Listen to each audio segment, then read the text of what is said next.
of State for the Home Department. Mr. Southey, good morning. Good morning, my Lord. Lords, my Lady, I appear this morning, obviously, for the appellant in this matter with my learned friend, Mr. Selwood.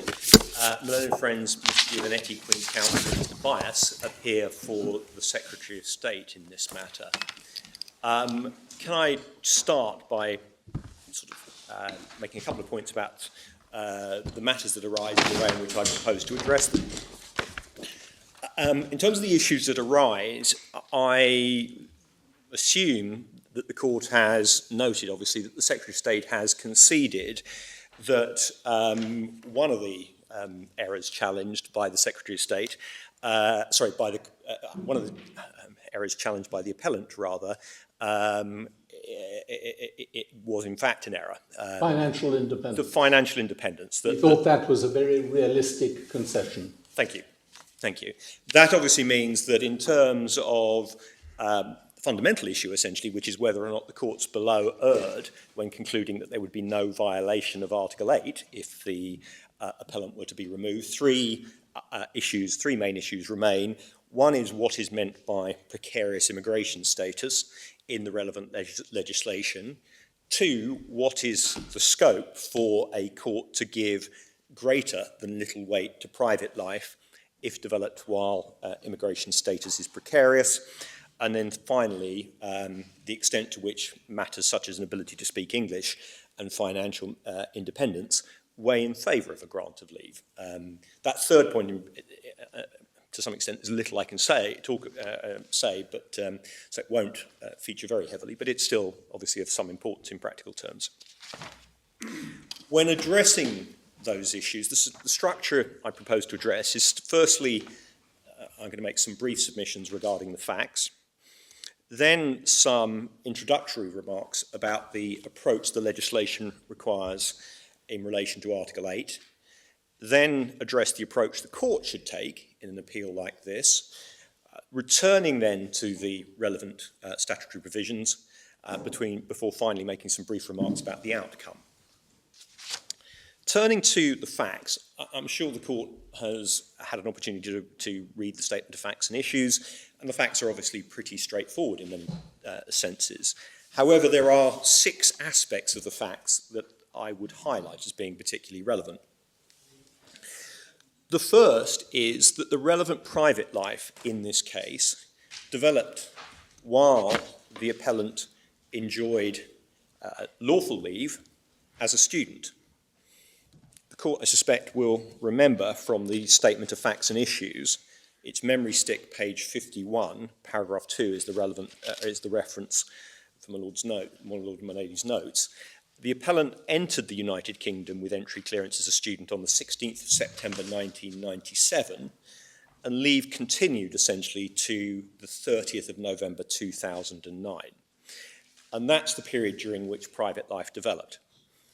Paragraph 4 makes it clear that the residence with the friend started in 2001, and 2005 was when the friend became seriously unwell. Now, that background in my submission is not terribly surprising. As a matter of fact, students may often study for extended periods. During that sort of lengthy residence, private and family life may develop.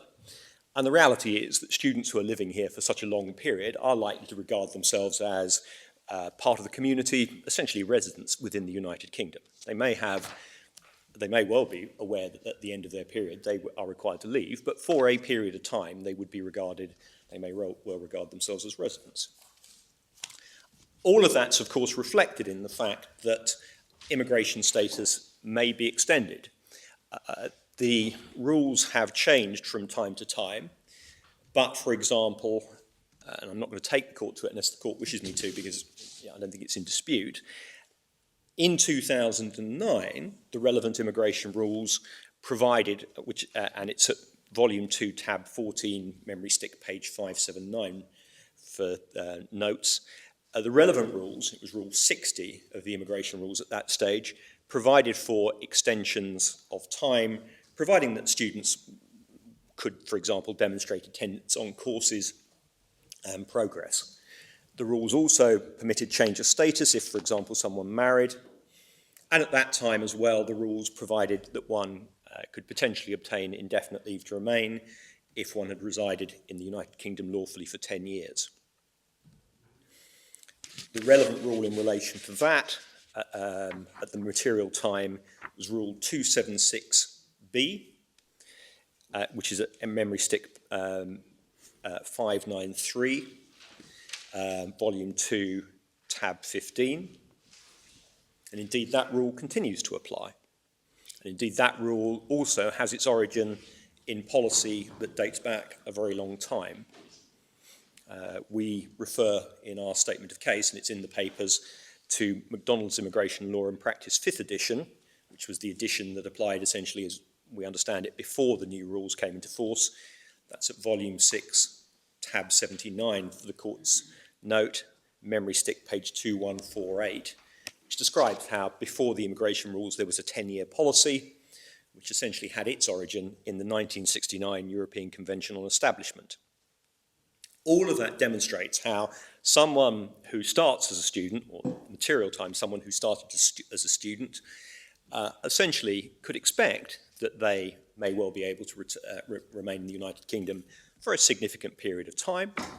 And at the end, it was possible, not certain, it would depend, for example, on how their studies went and whether or not they had legitimate grounds for extending their time as a student. All of that demonstrated that someone who in that position might be able to obtain indefinite leave to remain. Key point about all of that, which is a point I'll come back to, is that we would submit that where there is that potential for a lengthy period of residence, one can't expect students to put their life, their private life in particular, on hold. And indeed, we would submit the immigration rules don't expect that, in part because they don't, for example, impose conditions that might limit the ability of an individual to develop private life. So that's the first point we make. As I say, unsurprisingly, this is a student who was present for a lengthy period of time, and it was during that lengthy period of time that she was lawfully present, her private life developed. The second point that we would draw attention to is that the appellant essentially became very close during that period to getting indefinite leave to remain. The court will be aware, and this is an agreed, it was in the agreed statement of facts and issues at paragraph 6, it's memory stick 52, that essentially the reason the appellant didn't qualify under the 10-year rule, the rule I've already described, was because she entrusted her her applications for extension of leave to her college, and that caused a number of small gaps in her residence. If her college had been slightly more efficient, or significantly more efficient, she would have in fact qualified under the 10-year rule. Mr. Savi, you're not suggesting that we should review our antipathy to the near-miss plea? I'm not, and indeed, my lords and my lady will find on the desk the Patel case that obviously deals with the near-miss case, and we certainly haven't suggested the near-miss case case law should be reviewed. What I am, though, suggesting is that if one looks at that new near-miss case law, and I'm going to come back to it, it recognises essentially that although there is no near-miss argument available to people, the rules are still relevant, even if one doesn't qualify when assessing proportionality, because they effectively indicate what underlying policy considerations may apply in the assessment of proportionality. And the point I'm making in relation to this is, and I'll come back to, is that the long residence rule recognises a point I've already made, which is that in reality, people can't be expected to put their private life on hold. And when they are resident for long periods of time, they may well build up a significant private life in the United Kingdom, and a private life that has to be respected.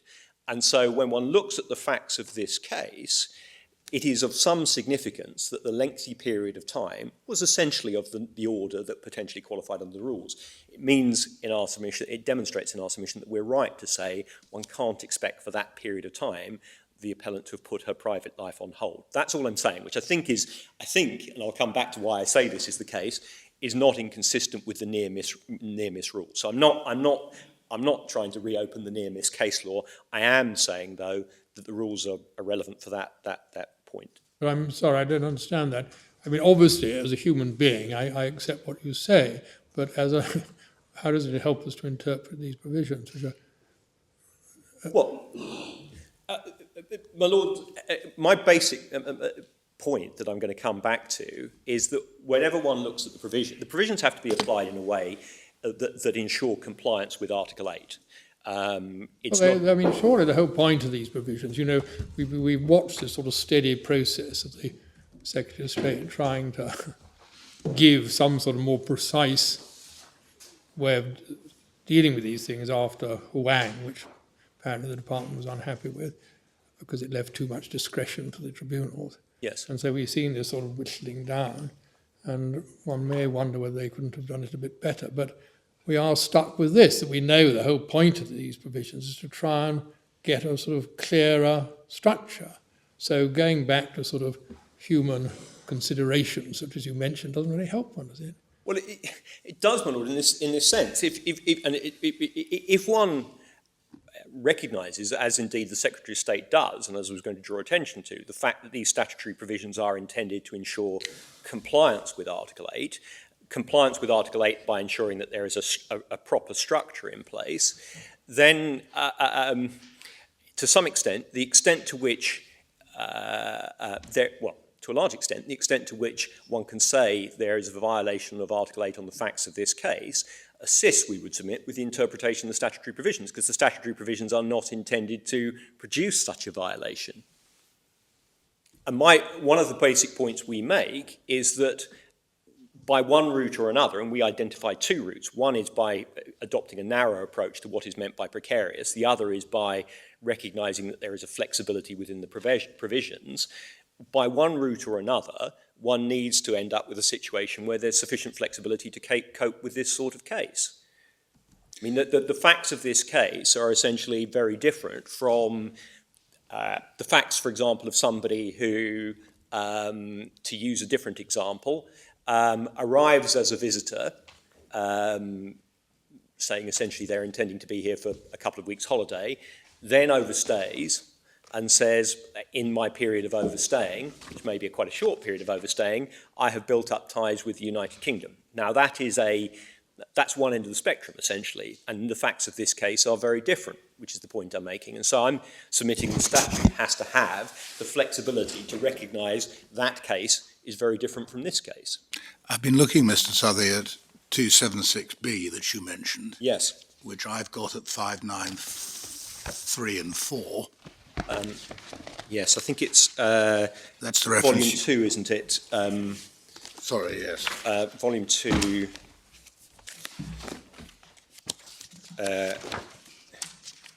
Yes, it's Volume 2, tab 15. Thank you very much. And my Lord, that, I think, is just to put it in context, although I don't think it's materially changed. Well, it's changed as to the number of years.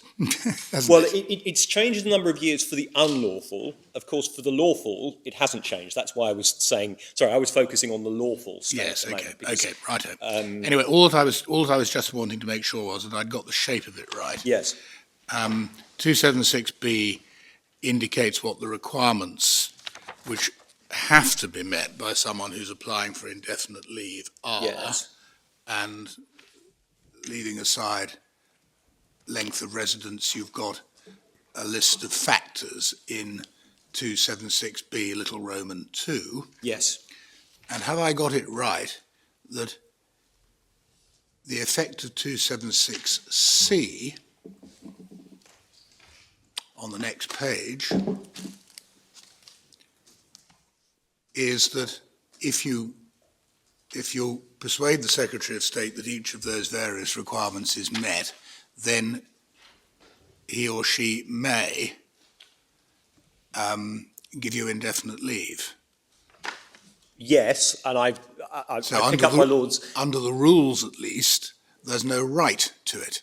There's no right, but in practice... You say it arises under Article 8, and I understand that. Yes. But the rules, at least, do not give you an entitlement. Yes. If you read them, or you ask your advisors, what you will be told is you can ask after the relevant period. Have I got that right? Yes. Okay. With a slight qualification that I suspect any advice is likely to be a bit more positive. I see. If an individual effectively has no adverse sort of factors. I mean, assuming, as in this case, the individual has no criminal record, Sure. etc., the advice, I would suspect, is likely to be a bit more positive. Well, you've got a pretty good chance, yes. You've got highly likely to. But the key point I was making, can I just come back, because it was perhaps more fundamentally than the point I just made in response to my Lord's point about this being discretionary. The key point I would make is if one thinks, why does that rule exist? In my submission, the fundamental reason is because it's a recognition that, of course, if you've spent a considerable period of time lawfully in the country, one is likely to have built up ties with the country. I see. Yep. And that's effectively a recognition of the fact one will have private life. Right. I mean, one can argue about where the line should be drawn, but if one thinks about from this, in some senses, from a common sense point of view, I mean, to use an extreme example, somebody who's been here lawfully on limited leave, I suspect there is nobody in this category, but assume there was, because of the fact that we know 10-year rule, if somebody were here lawfully on limited leave for, say, 50 years, if there were a system that permitted it, one would say, quite sensibly, the reality is that person regards the United Kingdom as their home, and it would be pretty harsh to deprive them of that. And I use that as an example to demonstrate that effectively one can see that the reality is there needs to be a point at which one reflects the realities of the situation, and the reality of the situation is that somebody has made the United Kingdom their home. Now, the choice has been made to set that at 10 years. That's certainly what we would submit the purpose of the rule is. And as I say, coming back, and I'm cautious. I'm certainly coming back to my Lord Wilson's question to me. I'm not trying to reopen the near miss argument at the new. But what I do submit is that what is relevant applying that case law, and I come back to that case law, is the point I've just made, which is that there is a recognition essentially that ultimately there comes a point that long residence means that the United Kingdom is effectively someone's home. Okay, so let's move to number 3. Number 3 in terms of point. The third point is that, of course, this was a case where we would certainly argue the private life was of a compelling nature. As a matter of interest, and we needn't spend too long on it, Yes. why was there no suggestion that there was family life as between your client and Miss Charles? Well, one sees there is some consideration of that, if I remember rightly, in the first-tier tribunal determination, and the approach essentially is that actually I think that Lord's right. Actually, the consideration of family life was in relation to the niece and her family. It wasn't actually Lord's right. Actually, in relation to Charles, it's difficult to know, because it wasn't. But I think it's probably reflective of the fact that the appellant is very clear that this is a relationship of what might be described friendship, very close friendship that involves a real commitment in terms of providing support. But that is the nature of the relationship. Let's proceed. Yes, it is what it is. I mean, we are where we are in terms of that. Yes, quite. Yeah. Obviously, paragraph 49 of the first, which is at memory stick page 184, is the passage of the first-tier tribunal's determination that we draw attention to. And that makes it clear, essentially, that removal would have dramatic impact on Miss Charles. Yes. Turned upside down is the language used. Yes. That is also particularly significant in the context of a case where we would certainly argue that removal will also have an economic impact on the United Kingdom. Miss Charles is someone who does, on the face of it, valuable work for the United Kingdom. She works for the Ministry of Defence, and were she to lose the support of the appellant, that would have two consequences. Firstly, it would impact on her ability to work, and secondly, it would mean the state would have to provide care. There are also the other factors, obviously, which are, I accept, less powerful, but they're still relevant, which is the impact on the niece and the impact on the appellant's church work. And that's significant in our submission because there is something counterintuitive, and I'm going to come back to this, about the approach that ultimately the first-tier tribunal judge felt compelled to adopt, which was discounting effectively those compelling circumstances. Paragraph 60 makes it clear he felt obliged to give little weight. Yes.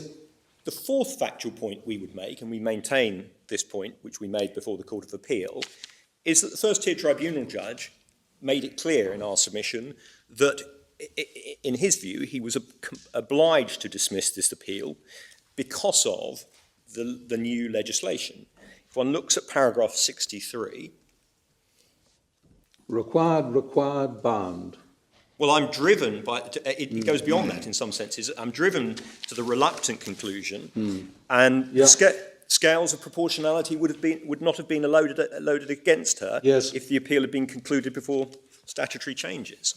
And our submission is that is relevant when looking at the flexibility potentially required, because if the legislation is intended to ensure compatibility with Article 8, and had this been a successful Article 8 appeal before 2014, it's somewhat counterintuitive that there's a different outcome after 2014.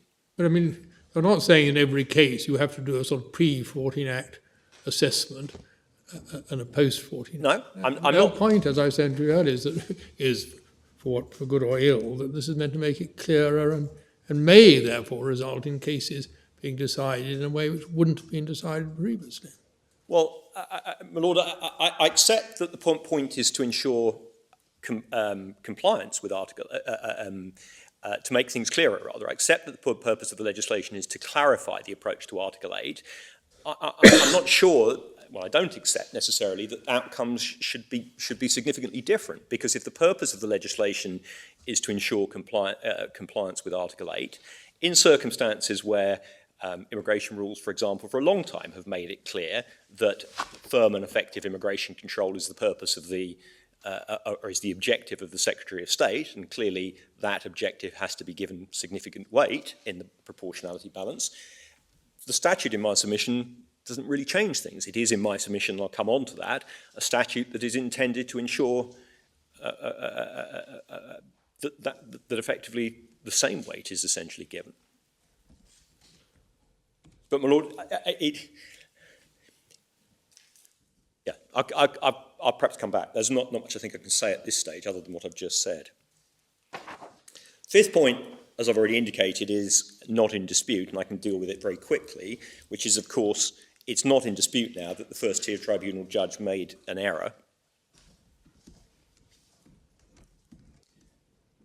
And that's important because if that's correct, it does suggest essentially that this court, whatever the correct approach to the review powers of the court, should be essentially assessing proportionality again, essentially. Are you referring to the financial independence? Yes, it is. I am. Well, isn't that a bit bold to say it's not in dispute that he made an error? Because if financial independence, if your client did have financial independence, nevertheless, if it was a neutral factor, was there an error? Well, there was, because it was weighed on the approach of the first-tier tribunal judge. The lack of financial independence was a factor that was held to weigh against the appellant, and so one sees end of paragraph 57, memory stick page 186. In my judgment, the fact that the appellant is financially dependent on her father and Miss Charles is a matter which weighs against her in the assessment of proportionality. Yes. And so we would submit that is an error.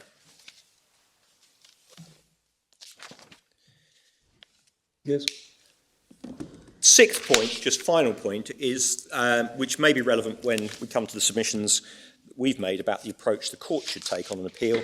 This is a case where it's quite clear that although there was oral evidence given, the reality is that there was little dispute as to the facts of the case. And one sees that paragraph 14, in particular, the first-tier tribunal judge, where the submissions of the Secretary of State are recorded, that's 176.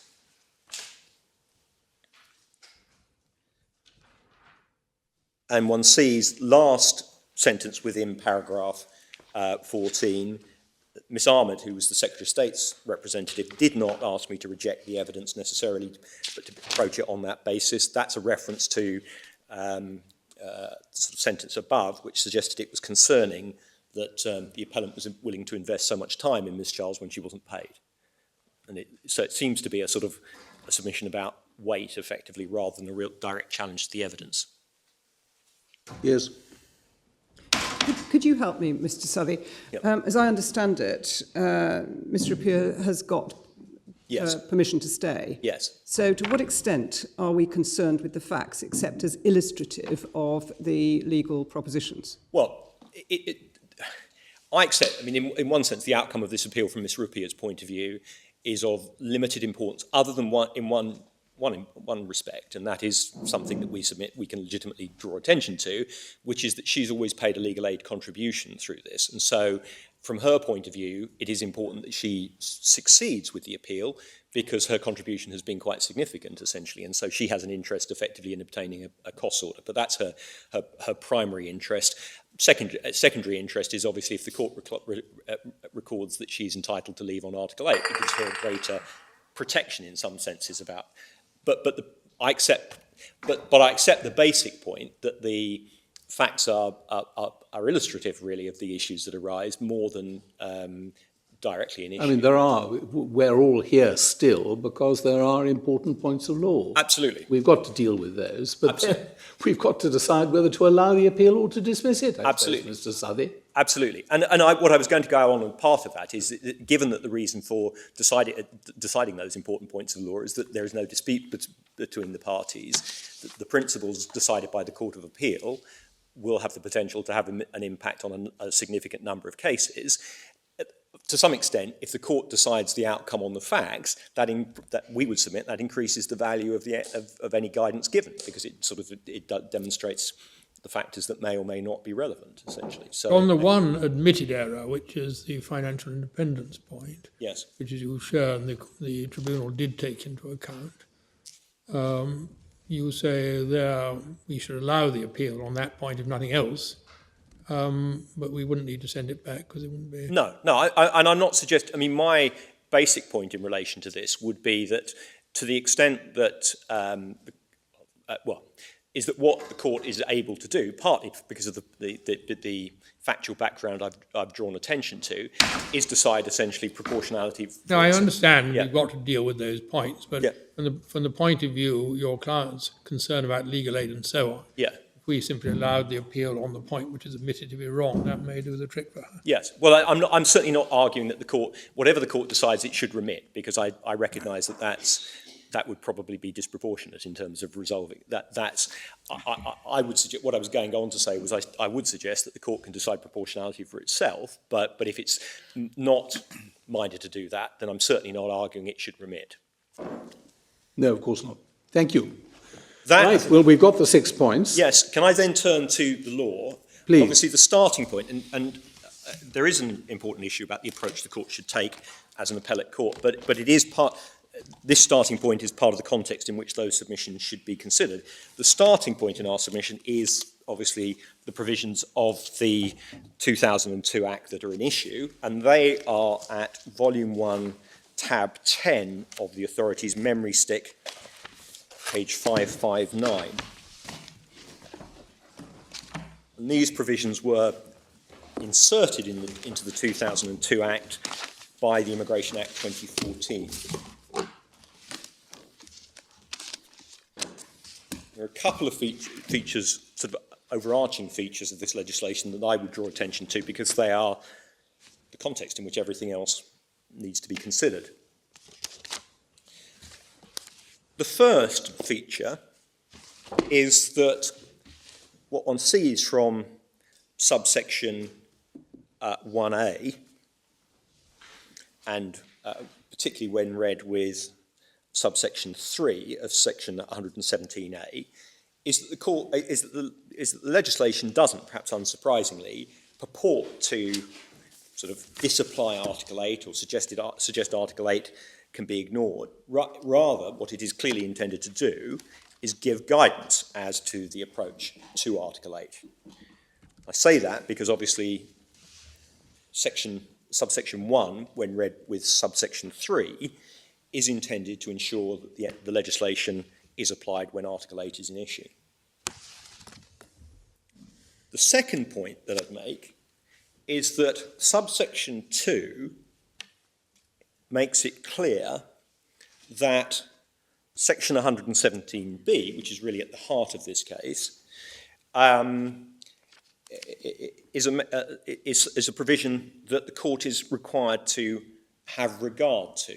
I'm not going to come back to that, but obviously our basic point in relation to that is that the language of have regard is a well-known statutory formula, and it's a formula that is intended to give decision makers, in this case obviously a court, a degree of flexibility. And that, we submit, reflects the fact that Strasbourg ultimately requires a balancing exercise to be undertaken. That's the context of section 117B. And section 117B in our submission, as we'll see in a moment, is essentially a provision which in our submission is intended to identify factors essentially that a decision maker can take into account in a manner that's consistent with the case law of the Strasbourg court. And so, for example, as we'll see, subsection 5, which is obviously the most important provision for the purposes of this appeal, refers to immigration status as being precarious. That word precarious is a word that features heavily in the Strasbourg case law. Subsection 1, which obviously isn't directly an issue, the maintenance of effective immigration control is in the public interest. That's something that also we submit that is effectively reflected in the Strasbourg case law. Subsections 2 and 3 are the other two provisions that are in issue in this case. And the only point I'd make while we have the provisions open is that the language of those provisions do suggest that there is a positive public interest in, for example, people being financially independent. And they identify reasons why that is in the public interest. The fact, as is set out in subsection 3A, that an individual is not a burden to the taxpayer is identified as being a positive public interest. And that's why, I'll come back to that, but in some senses that is the simple point we make in relation to those two provisions. The language themselves indicates that there is a positive benefit. Are you moving on from section 117B? Yes, that's the... Could I put something to you? Yes. These are said to be public interest considerations. Yes. To help a court. Yes. And it seems to me that Parliament is particularly well qualified to tell courts what it considers to be the public interest. And so I don't find Parliament telling courts what the public interest is particularly offensive. I find it helpful. But, Mr. Sutty, you see the way in which section 117B, if you've still got it open, Yes. Is set. 1 is clearly a public interest factor. Yes. 2 is clearly a public interest factor. 3 is clearly a public interest factor. But when you get down to 4 and 5, and we're focusing on 5, little weight should be given to a private life established by a person whose immigration status is precarious. I ask myself, is that really a public interest factor? Or is that a factor of either great weight or little weight, On the other side of the scales, in other words, has Parliament insinuated here, under the rubric of public interest, a factor which, properly analysed, may not be a public interest factor as such? Well, my Lord, I think I would accept in some the point my Lord is making to some extent, because clearly whenever Article 8 is in issue, one has two sides to the Balancing Act, and I was going to come on to that Balancing Act very briefly. On one side, one has the private interest.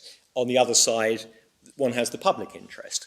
And as expressed, subsection 5 is basically concerned with the private interest rather than the public interest. Yes.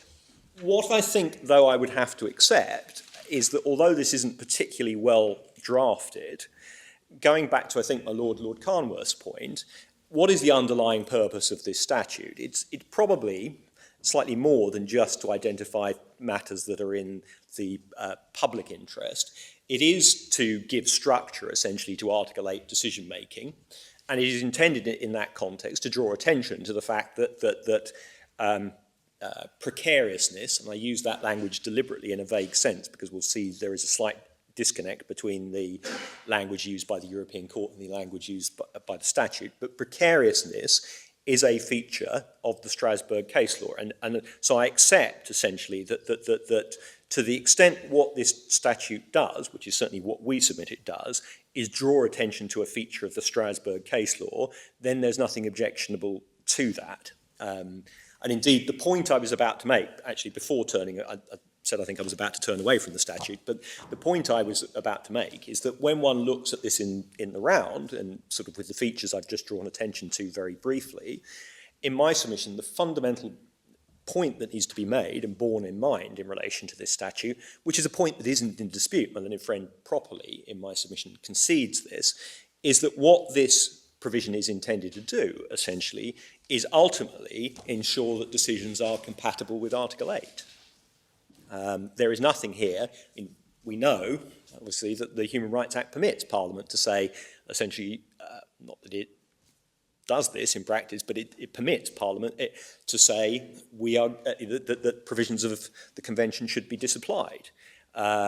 This legislation is far from that sort of legislation in the sense that it starting from Section 117A and the features of that I drew attention to, what it's intended to do in our submission is give guidance, essentially, that ensures compatibility with Article 8. And that's what always needs to be borne in mind.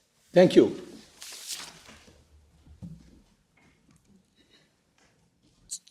The point I just made, I think, about compatibility has, I think, three consequences.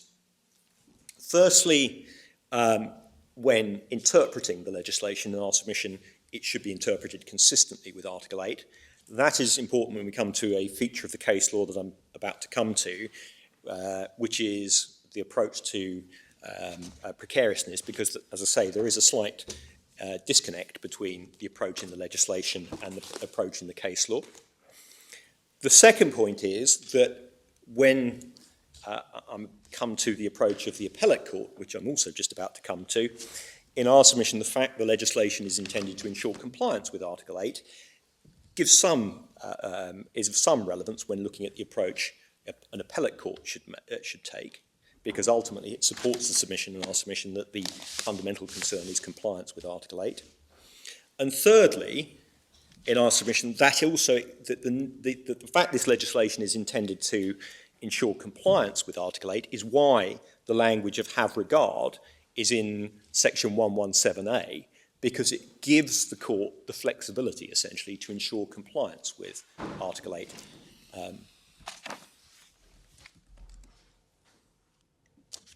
Now, if we're correct, and as I say, there's no real dispute about that the legislation is intended to ensure compliance with Article 8, the primary question, the ultimate question that needs to be asked, is whether a fair balance has been struck.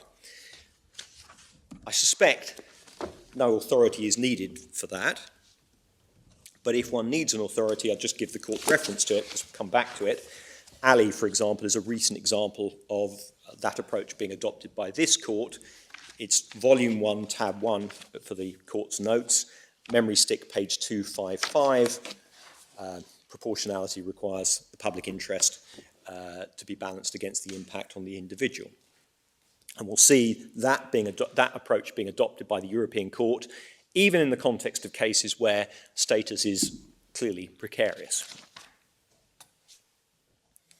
And that's important in our submission because it does suggest the need for a degree of flexibility because, as I've already indicated, whether or not one accepts the appellant's whether or not one accepts the argument of the Secretary of State that the appellant is in a precarious situation or was in a precarious situation at the material time, we do submit her case is very different and the balance is potentially very different in her case to the case of someone, the example I gave initially, of the tourist who arrived for 2 weeks. You said that. Yes, but that does demonstrate the need for flexibility. And that's Very well. Yeah. Can I then turn to the approach an appellate court is required to take? Again, flicking through this fairly quickly, the approach of the first-tier tribunal is, as a first instance tribunal, is clear. Again, if authority is needed, I'll give the court the note, I won't take the court to it.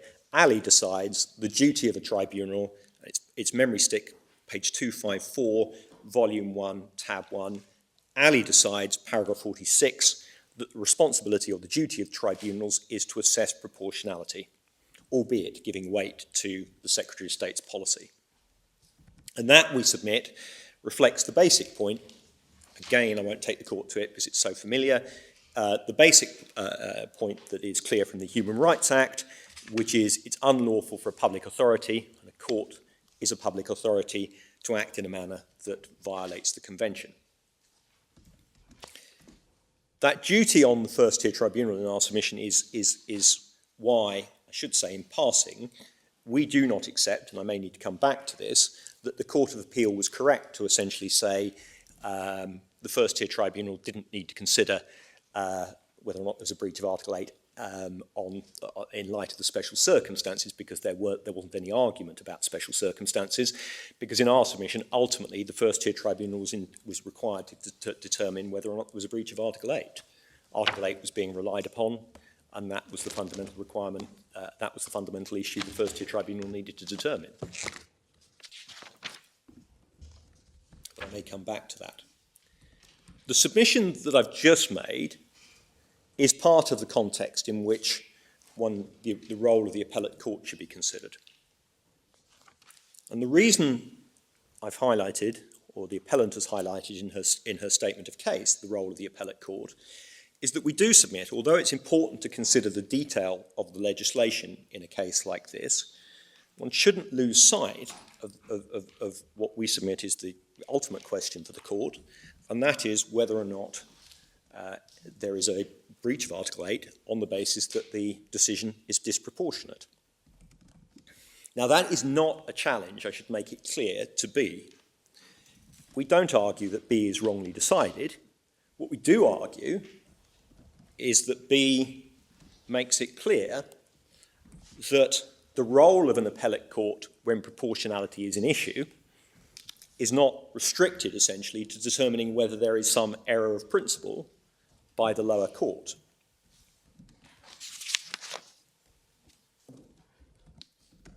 Turning to B, B is... Let's not spend too much time on B because it's a very different sort of decision. It is a very different sort of decision, and I'm also conscious my lord was a member of the court in B, and so probably has a fairly clear view. Can I just make it clear?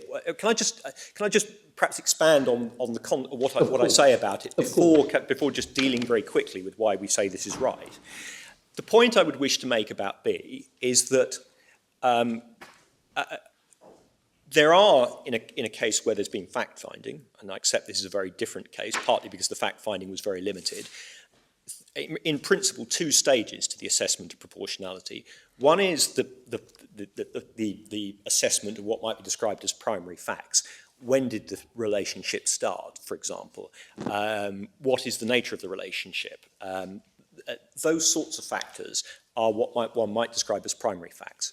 And I recognise, in particular, in relation to those facts, it is clear and B makes this clear, that one has to respect, essentially, the fact-finding of a first-instance judge, because they will have had the benefit of oral evidence, and they will be in a better position than an appellate court.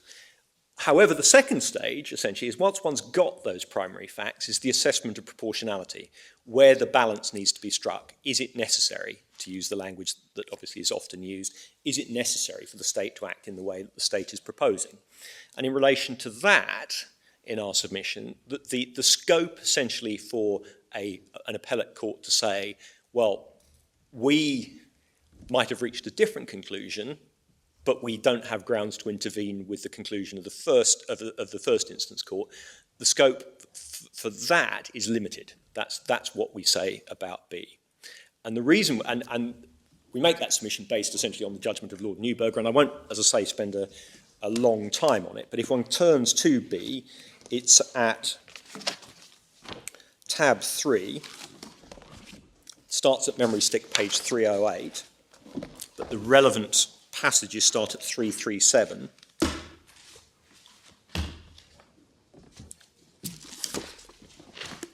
Yes.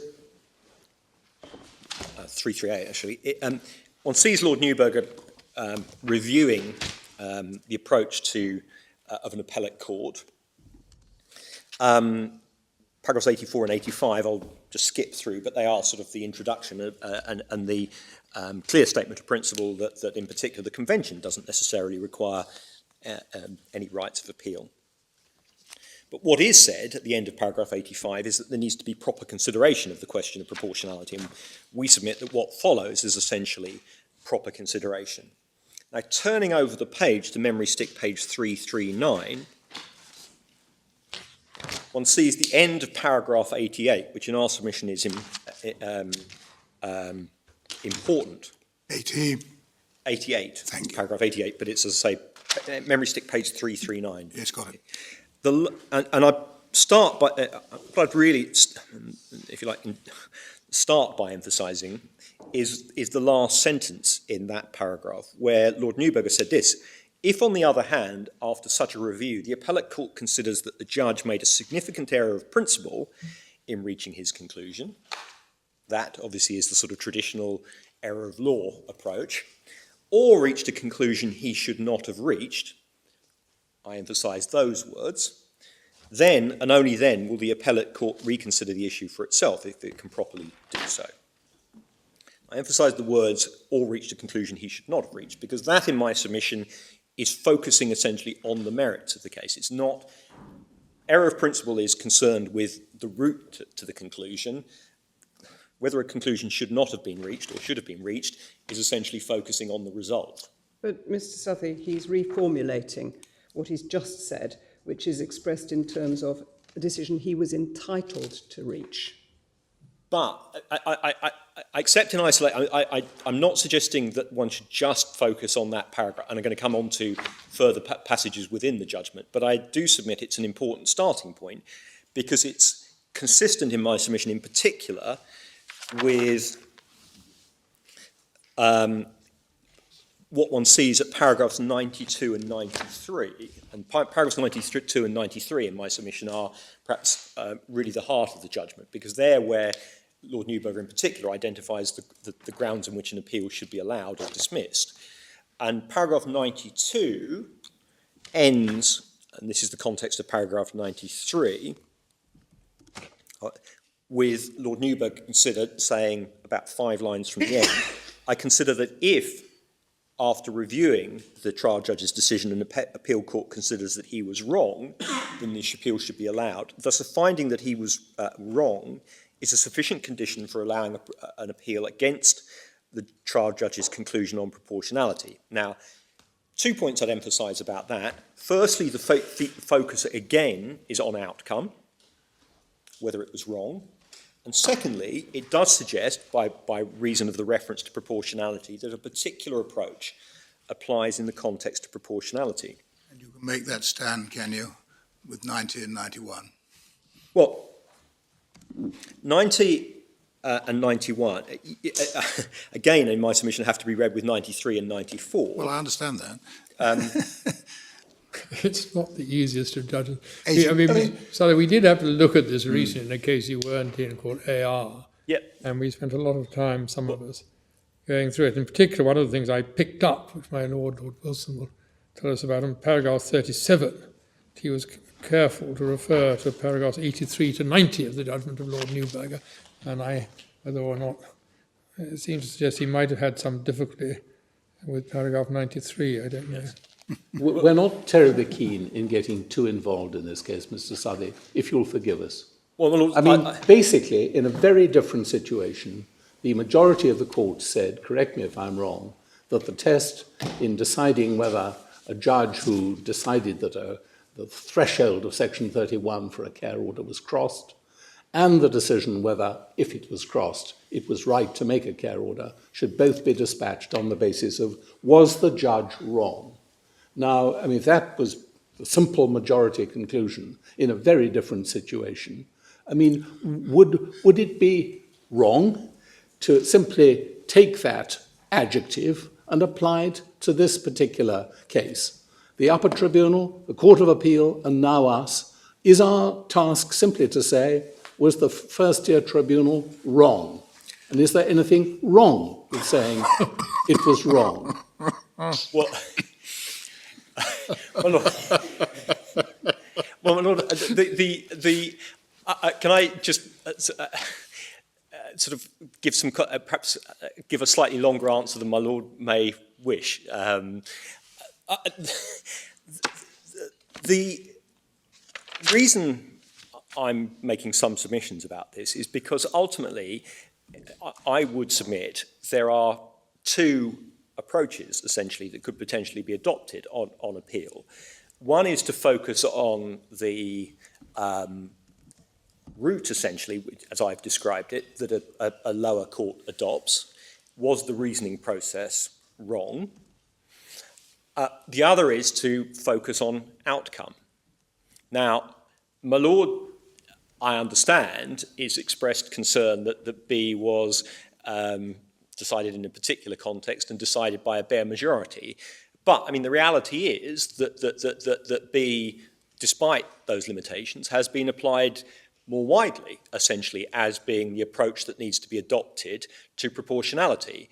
To use a couple of examples that are in the papers, it's been applied by the divisional court in an extradition context where Article 8 obviously arises. It's been applied as the governing authority as the approach the divisional court should adopt when considering appeals from the magistrates' court.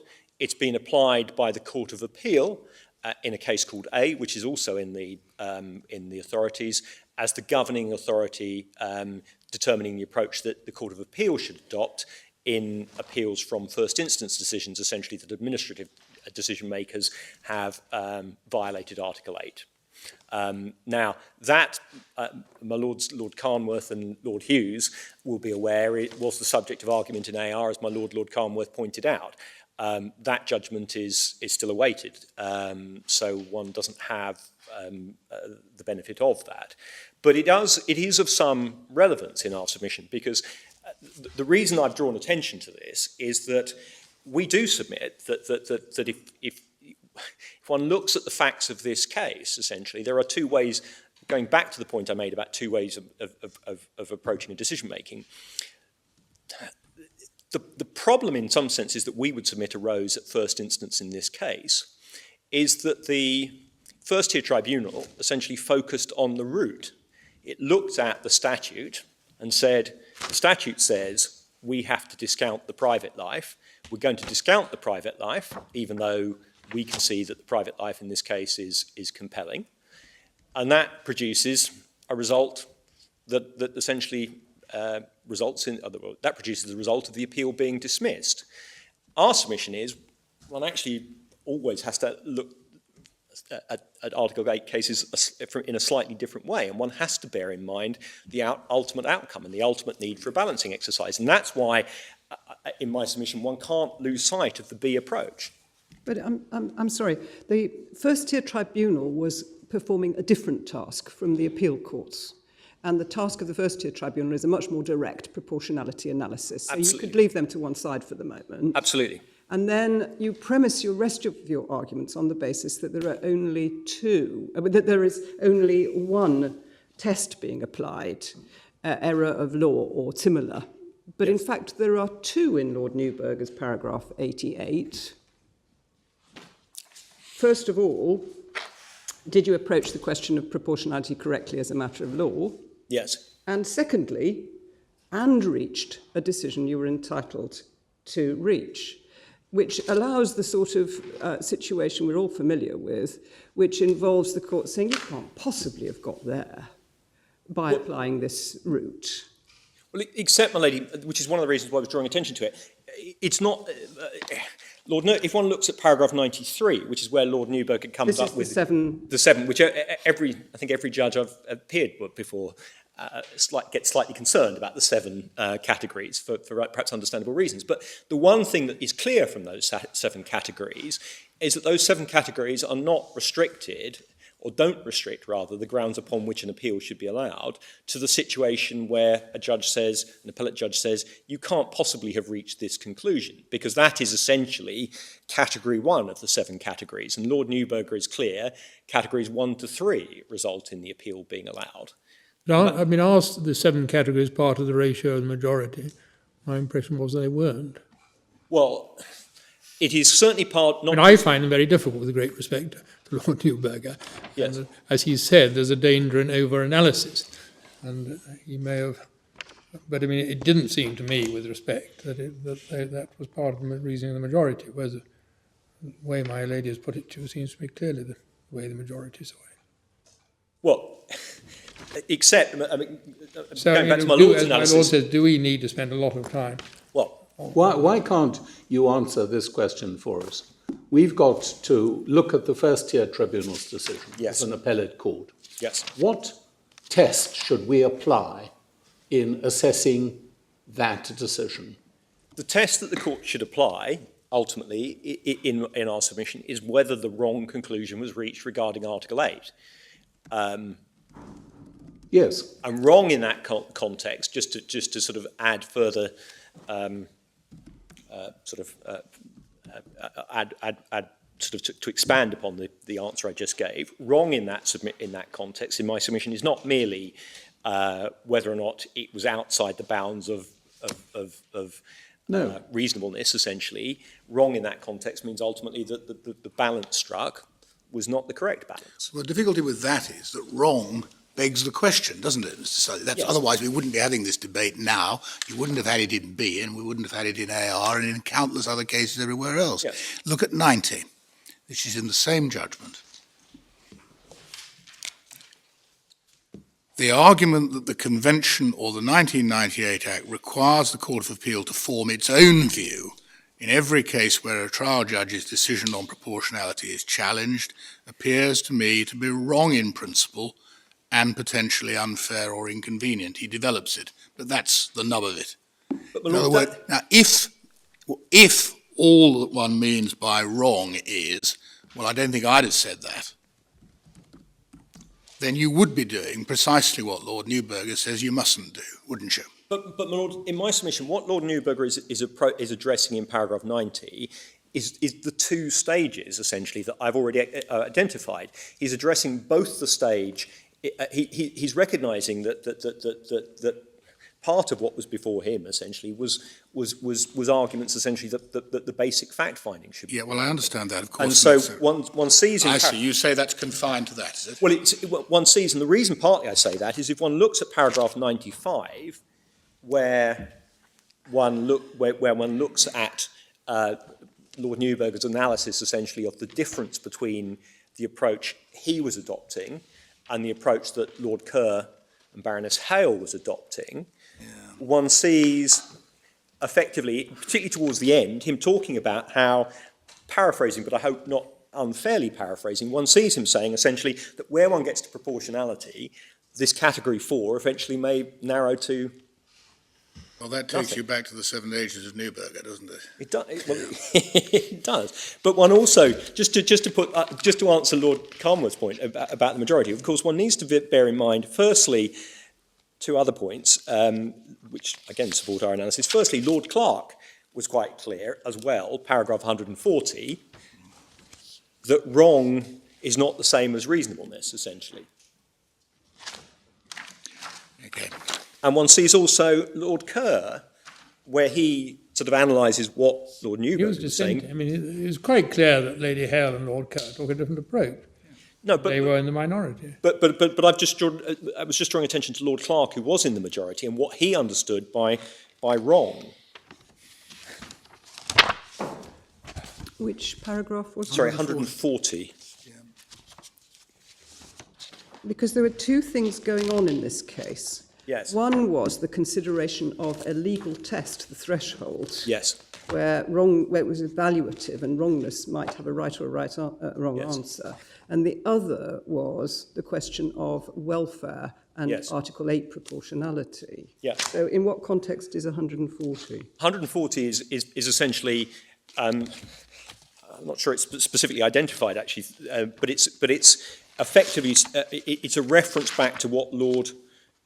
The paragraph 93. To paragraph 93, yes. It's a reference to the categories, essentially. He certainly does support 93. Yes. Yeah. He does. Yes. And all I was drawing attention to, again, in terms of, is what Lord Kerr understands at paragraph 127 by what is meant by wrong. And again, he clearly...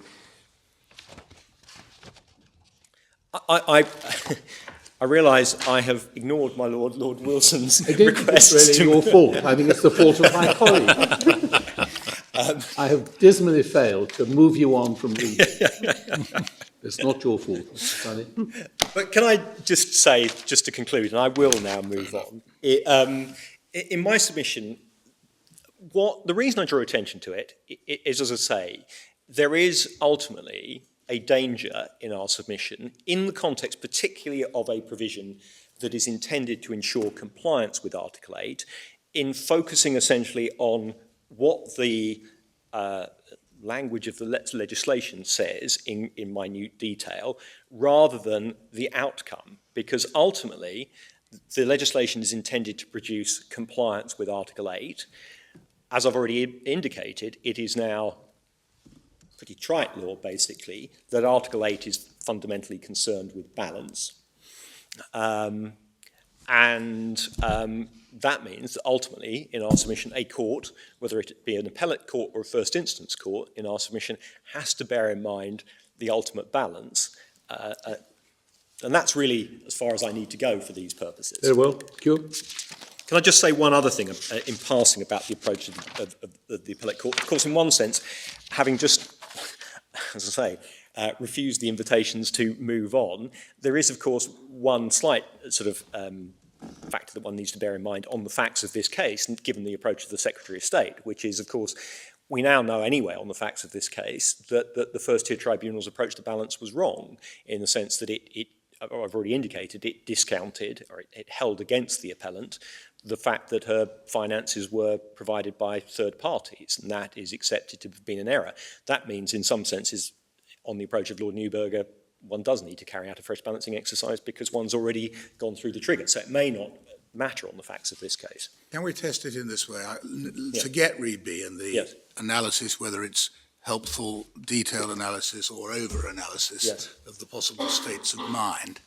But let's just think about proportionality, which crops up in any number of fields, which typically is a balance, as you say, between a private interest and a public interest. Do you or do you not accept that at least in the middle of the range of cases, there will be bands of cases in which two judges sitting in adjacent courts with identical facts might arrive at a different evaluation of the balance, each of them perfectly reasonably? I have to accept. I mean, it would be. It must be so. It must be correct. It must be Right. correct. Now, Absolutely correct. If the judges are within those bands, is an appellate court entitled to say, well, I'd have been in the other? Well, that's where I say yes, an appellate court You is say entitled. yes, right. Because ultimately, In which case, every such case can be appealed all the way up here. what? No, Must in the be. sense that, well, can I just, but firstly, of course, there will be cases where the proportionality balance is clear, and there won't. Yeah, there no, will I'm only not be. asking about those. But the second point is that, of course, I accept that the two stages I've identified, and some of those cases will be ones where the Yes. different conclusion will be the result of the Yes, fact they finding. were, but again, it wasn't the question that I was asking, Well, was it? no, I do. But I mean, ultimately, the Anyway, reason all right, that if we is have just- your answer. Yes. Can I just, the reason I say that's the case, of course, is that ultimately, although two different judges will have reached different conclusions, they will have been striving essentially for a single right answer. Yes? So be it. Can I then move on? I will now move on from the approach of the appellate court to the issue of section 117B. Yeah. And can I just put what I'm about to say in context? Our basic point is that in a case like this, where the private life was a compelling feature, essentially, of the case, this was a case where through one of two routes, essentially significant weight had to be given to that private life. And there were two ways that could be achieved. One was a finding essentially that the immigration status was not precarious. The other is that applying the have regard provision, one could effectively disregard the little weight provision on the facts of this case and give appropriate weight to the private life. And the route may not matter, and that's one of the reasons why I was starting with the point I made about one needing to bear in mind essentially the ultimate result. Now, I won't take the court back to the statute. The statute refers to precarious immigration status. And our submission is that although that language does not identically sort of reflect the language of the European Court of Human Rights, it is essentially intended to reflect jurisprudence of the court. And in our submission, the approach of the court should be applied for two reasons. One, as I've already indicated, the legislation is intended to reflect Article 8, and that means that certainly the provision should be interpreted consistently with the case law of the European Court. And secondly, precarious, as I say, is a term that is repeatedly found in the jurisprudence of the European Court, and it's reasonable to assume that Parliament's intent was to reflect that language, essentially, in the legislation. You said that the subsection doesn't directly reflect Yes. the concept of precariousness in Strasbourg. Yes. Why doesn't it? Can I immediately take my lord to that? That was in fact Thank you. exactly where I was going to go.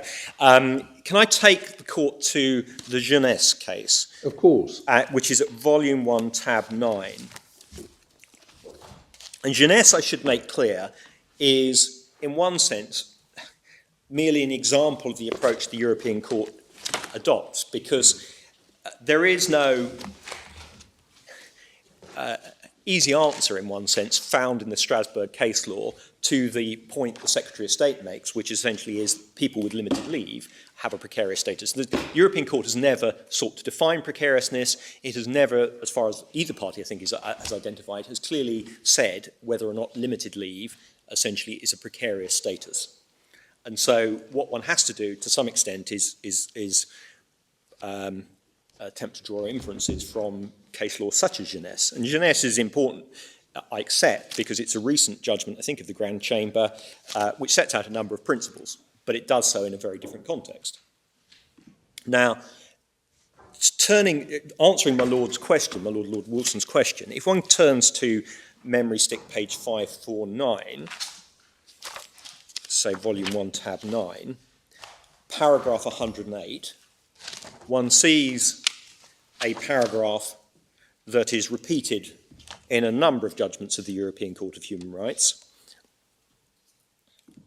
And that paragraph reads, another important consideration is whether family life was created at a time when the persons involved were aware that the immigration status of one of them was such that the persistence of family life within the host state would from the outset be precarious. It's the court's well-established case law that where this is the case, it is likely only to be in exceptional circumstances that the removal of the non-national family member will constitute a violation of Article 8. Now, that language, as I say, is not identical, plainly not identical to the language in the statute.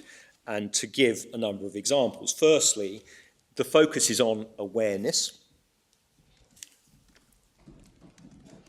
And we submit that is of some importance. Secondly, the focus is actually not on immigration status, but about whether or not family life developed at a time where that was going to be precarious. So the focus is on the family life of the individual and whether that family life was precarious.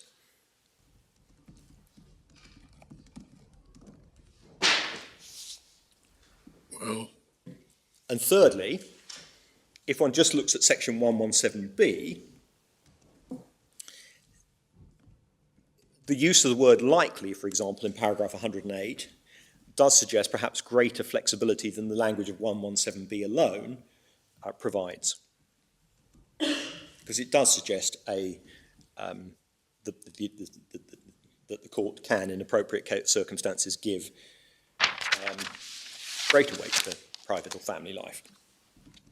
But in our submission, none of those features, and there are probably other points one could make because the language is different, none of those features should detract from our basic point, which is that this is the case law that Parliament intended to effectively codify, and as a result, the legislation should be applied consistently with it. I mean, the most obvious difference, I suppose, is this business about awareness. Yes. Strasbourg seems to say that the relevant precariousness exists if status is precarious and if the person is aware of it.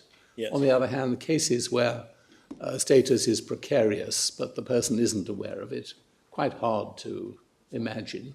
So it's a pretty narrow distinction, isn't it? Well, Mr. except, I can answer that in two ways. Firstly, it talks about the persons involved being aware. And that may suggest, for example, that although it's unlikely that someone doesn't know their own immigration status, it may well be that others involved in the family are not aware of their immigration status. So, for example, children, it may give flexibility to give greater weight to a family life where children are involved. And the children may have no awareness at all of what their parents' immigration status is. And so awareness may matter. But we don't get awareness in the statute. One doesn't get awareness in the statute. Are you saying we should read it in? I'm not saying one should read it in. What I'm saying is, ultimately, that Section 117A allows for a flexibility in approach. It's the have regard to provision. And Section 117 essentially allows for an approach that is consistent ultimately with the Strasbourg case law.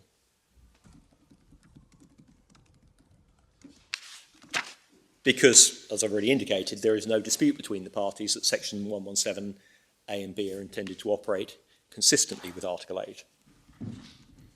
Can I just go back? I think I said I'd make two. There were two things I'd say in response to my Lord Wilson's question about awareness.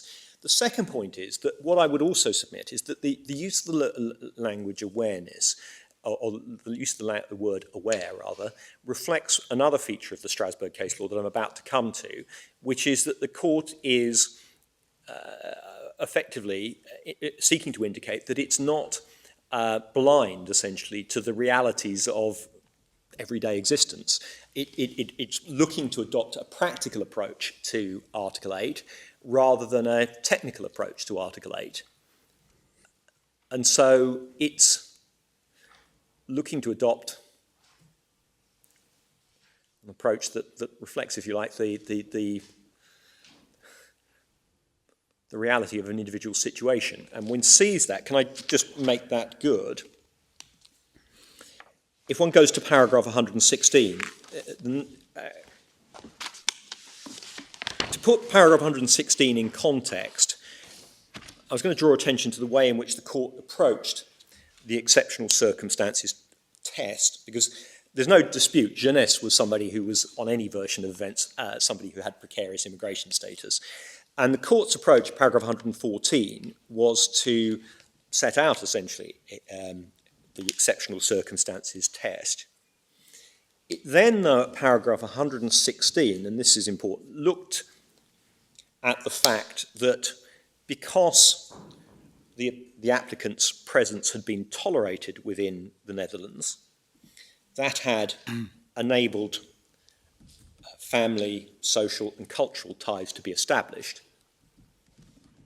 And that's important in my submission because it's recognising, going back to awareness in my submission, the basic point that in my submission is important not to lose sight of, which is that in reality, if somebody is present in a state, one can't expect them to put their life on hold. One looks at the realities of the situation. And if the state has allowed the person to remain, even on a basis that can be described as mere tolerance because no decision has been taken, the reality of the matter is that that person will potentially build ties, and those ties can be important ties. And so in my submission, going back to my Lord's point about awareness matters because ultimately the court is looking at the realities of the situation rather than the technical position of the individual, because that is the only fair way effectively approaching matters. The second point, moving on from there, that I would make about the approach in practice is if one goes to paragraph 121,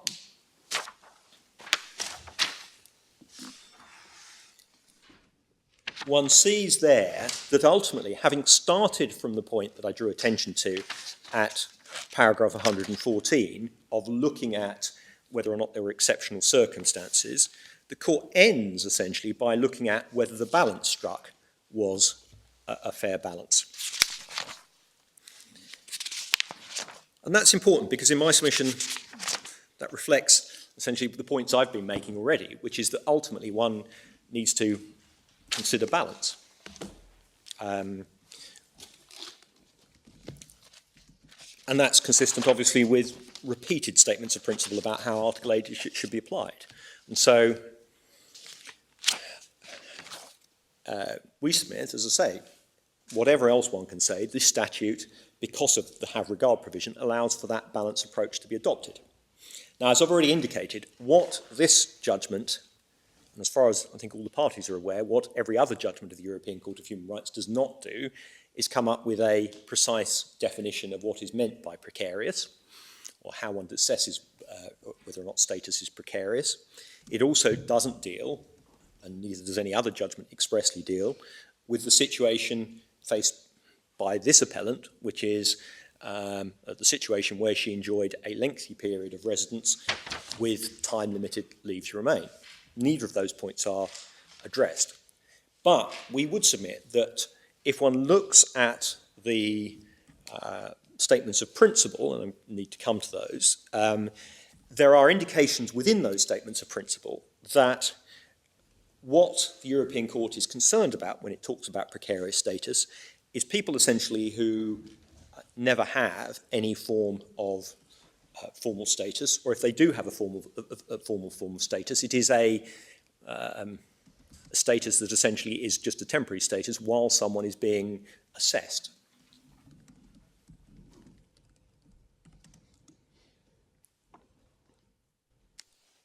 And the reason I say that is if one starts,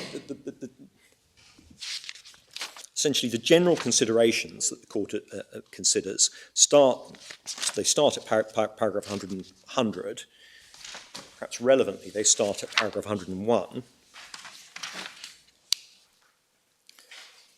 101 is where the court talks about there being a clear failure to comply with the obligation to obtain a provisional residence visa before seeking permanent residence rights. Paragraph 102, sort of effectively using the same, or making the same point, essentially, the court noted that apart from an initial tourist visa for 45 days, the applicant never had a residence permit. I draw attention to that because it raises the question immediately, what is meant by residence permit? In our submission, that can only be a reference to the relevant provisions of Netherlands law. And paragraph 49 appears to make it clear that the relevant provisions of Netherlands law were essentially ones that would allow for time-limited leave. I thought you said this formula has been used in other cases. Yes. So we're not concerned with the facts of this particular case. Well, my lord, the reason I'm drawing attention to the facts of this case is that they are, this is, although this formula is used repeatedly, this is the Grand Chamber, and it contains perhaps slightly greater consideration than many cases of the circumstances in which this approach applies.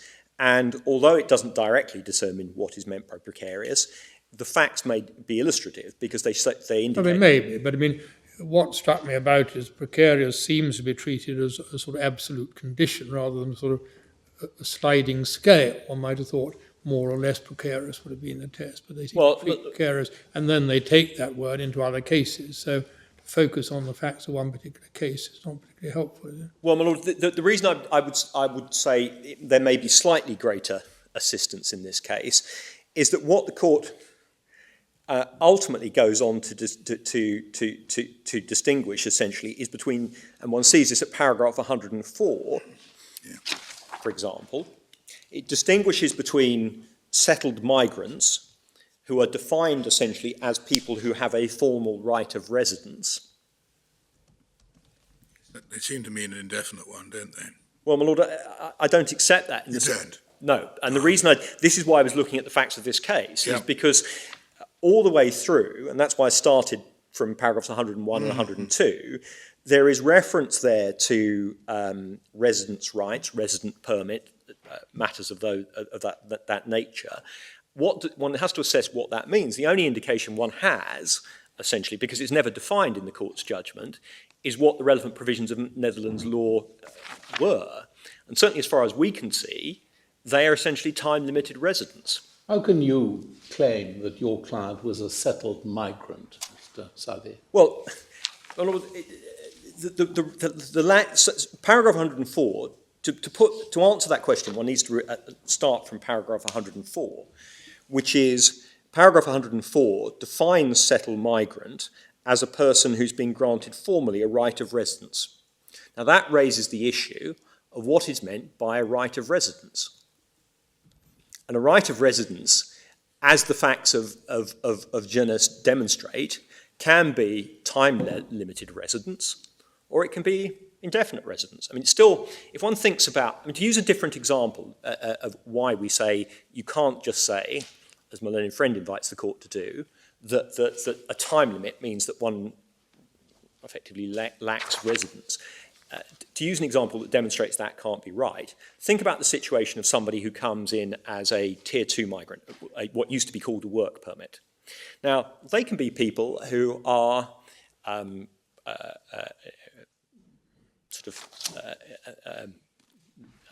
well established in another country, but who are uprooting their life, coming to the United Kingdom to pursue their career, perhaps putting their children into school in the United Kingdom, and essentially then seeking to contribute to the economy of the United Kingdom. And one would generally say they are resident in the United Kingdom, even if the reality is that their status is time limited. And it may even be the case that they intend to leave at the end of that period. For the period they are here working, one would say they are resident in the United Kingdom. And that is in our submission, consistent with it's not surprising that those cases are not regarded as cases where status is regarded as precarious, because in those situations, is it really realistic to expect the person to put their private life on hold? The person has come to the United Kingdom, as I say, uprooted their whole family potentially, made the United Kingdom their home for a period.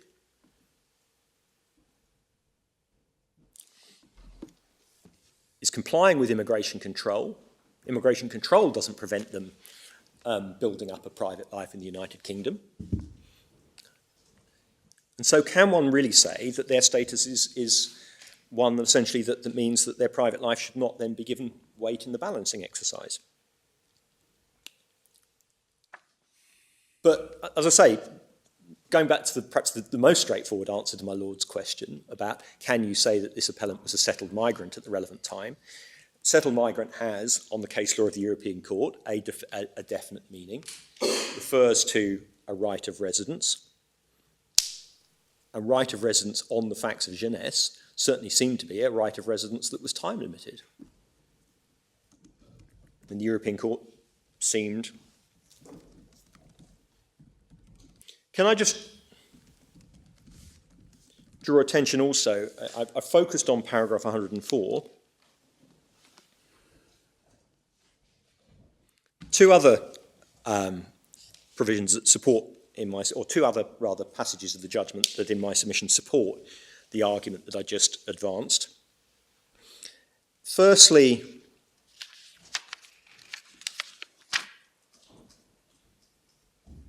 paragraph 103, which sort of sets out the, in one sense, the policy considerations that perhaps underlie the approach of the court. That focuses on the fact that somebody in position of misjeunesse was essentially tolerated while a decision was being taken in her case. That is very different, obviously, to the situation of this appellant. And it's a situation where one can understand the court being concerned that sort of actions taken during that time shouldn't necessarily result in a grant of leave under Article 8. And then paragraph 105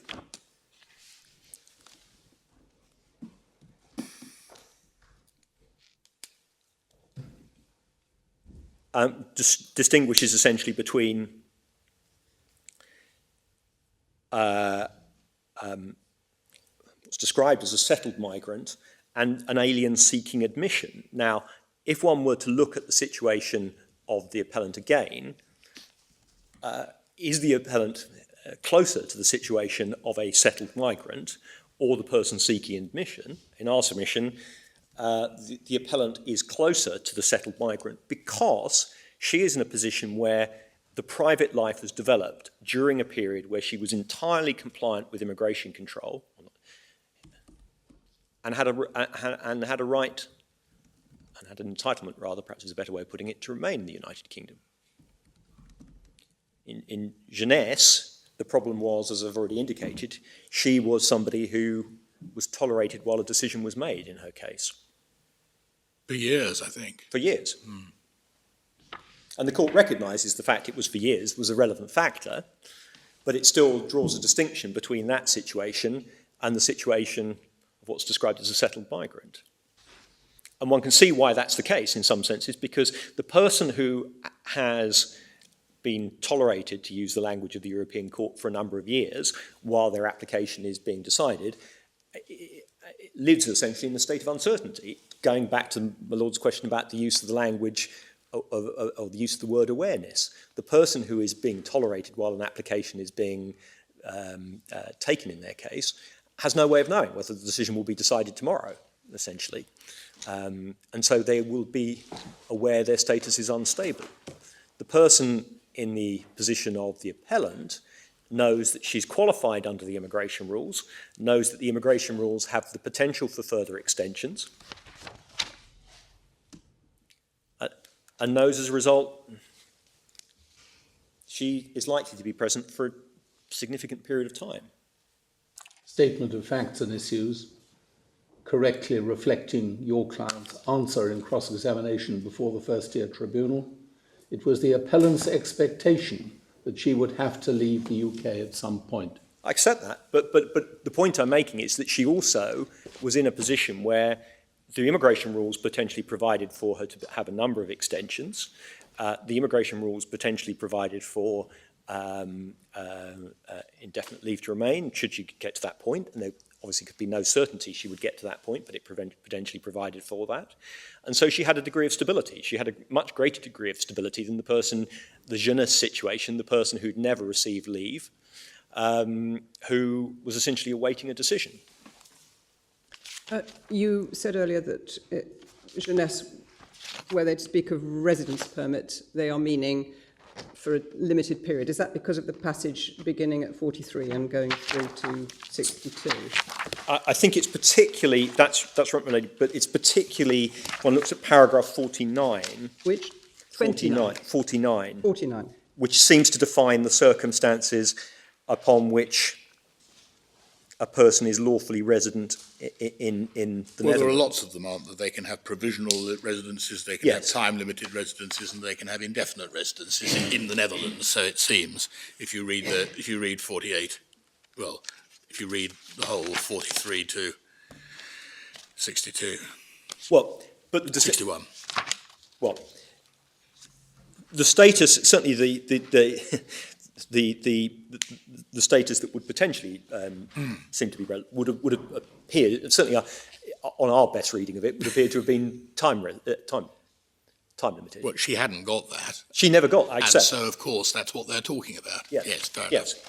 But all I'm saying really is that certainly our understanding and what we would submit the court is talking about when it considers effectively her status at paragraph 101, I think it is onwards, is it seems to be contrasting her situation, which is the situation of somebody who never gets status and who is constantly essentially awaiting a decision on her status, with the situation of somebody who has got a residence permit, which in the Netherlands can be a time-limited residence permit. Mr. Savi, you've got quite a lot of further ground to cover. I have. In less than half an hour. I vote that you move on. Certainly. I hopefully can move on fairly quickly.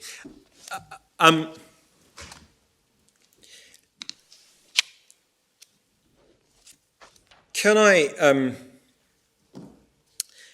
I've just indicated, as I say, there is no Strasbourg case law directly on point. Can I just make a couple of very quick points about the Strasbourg case law? Firstly,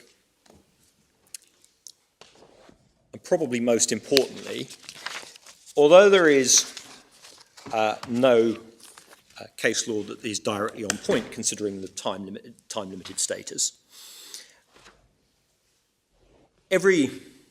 not every, but both our analysis and the analysis that's contained within the academic article that we referred to, the article of Mr. Warren, which is, I'll just give the court the reference to it, it's volume 6, tab 80, memory stick page 2149, indicates essentially that the cases where precarious status has been used, has been applied, all appear to be cases where the status was significantly more precarious than the status in issue in this case. It is cases where, for example, as I've said, the individual never had lawful status, or situations where the individual arrived, perhaps claimed asylum, and then was waiting an asylum claim for many years. And nobody, as I say, has identified a case where precarious status was used for a case that was as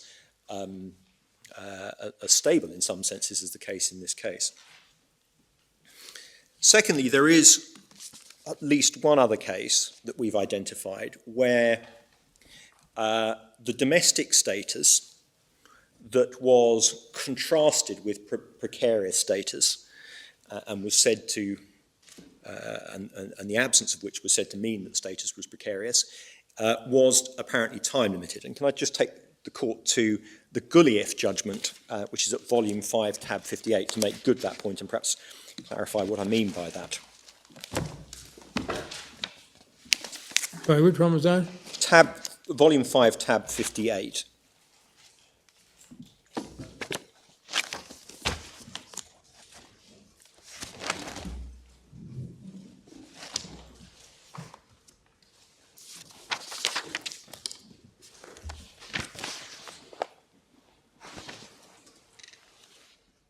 It's memory stick page 1657 is the relevant passage, and it's paragraph 56. It just indicates essentially the court adopting the approach that because the individual hadn't obtained a residence permit, essentially they were in a precarious situation. Now, the residence permit in issue, paragraph 27, does appear to have been one which was, again, time limited, because the status, the provision, effectively, the provisions of Russian law permitting spouses to reside were essentially three-year residence permits. One sees that at paragraph 27. So that's a case where they hadn't, in fact, applied They for hadn't any in fact- permit at all. Is that That- right? Yes. Right. So, But the status essentially that was contrasted with the status they actually had, and which was seemed to have been a status that potentially would have not resulted in them being treated as precarious, was one that would have been time limited.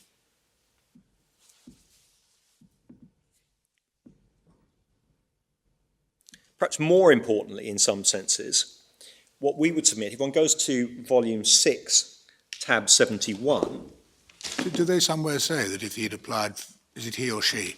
Anyway, if the person had applied and got a temporary residence permit, that would have made all the difference? well, the extent we can, and I recognise, which is one of the reasons I was going through it fairly quickly to some extent, is that it's, as far as the court goes, but the submission, in our submission consistent with what I've said, Yeah. the court talks about, because he didn't apply for the residence permit, he should have been aware that his status was precarious. Now, Yes, but that doesn't answer the question whether he still would have been if he'd had a 6-month or a 10-year permit. We just don't know, do we? well, the implication of that we would submit is that is because it's the failure to apply Okay. that's relied upon as making Right. his status precarious.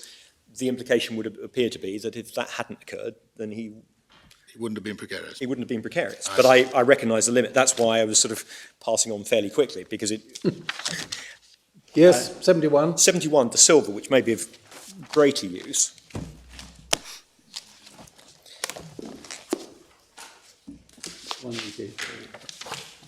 Six, I think. It's memory stick, page 1893 is the relevant passage.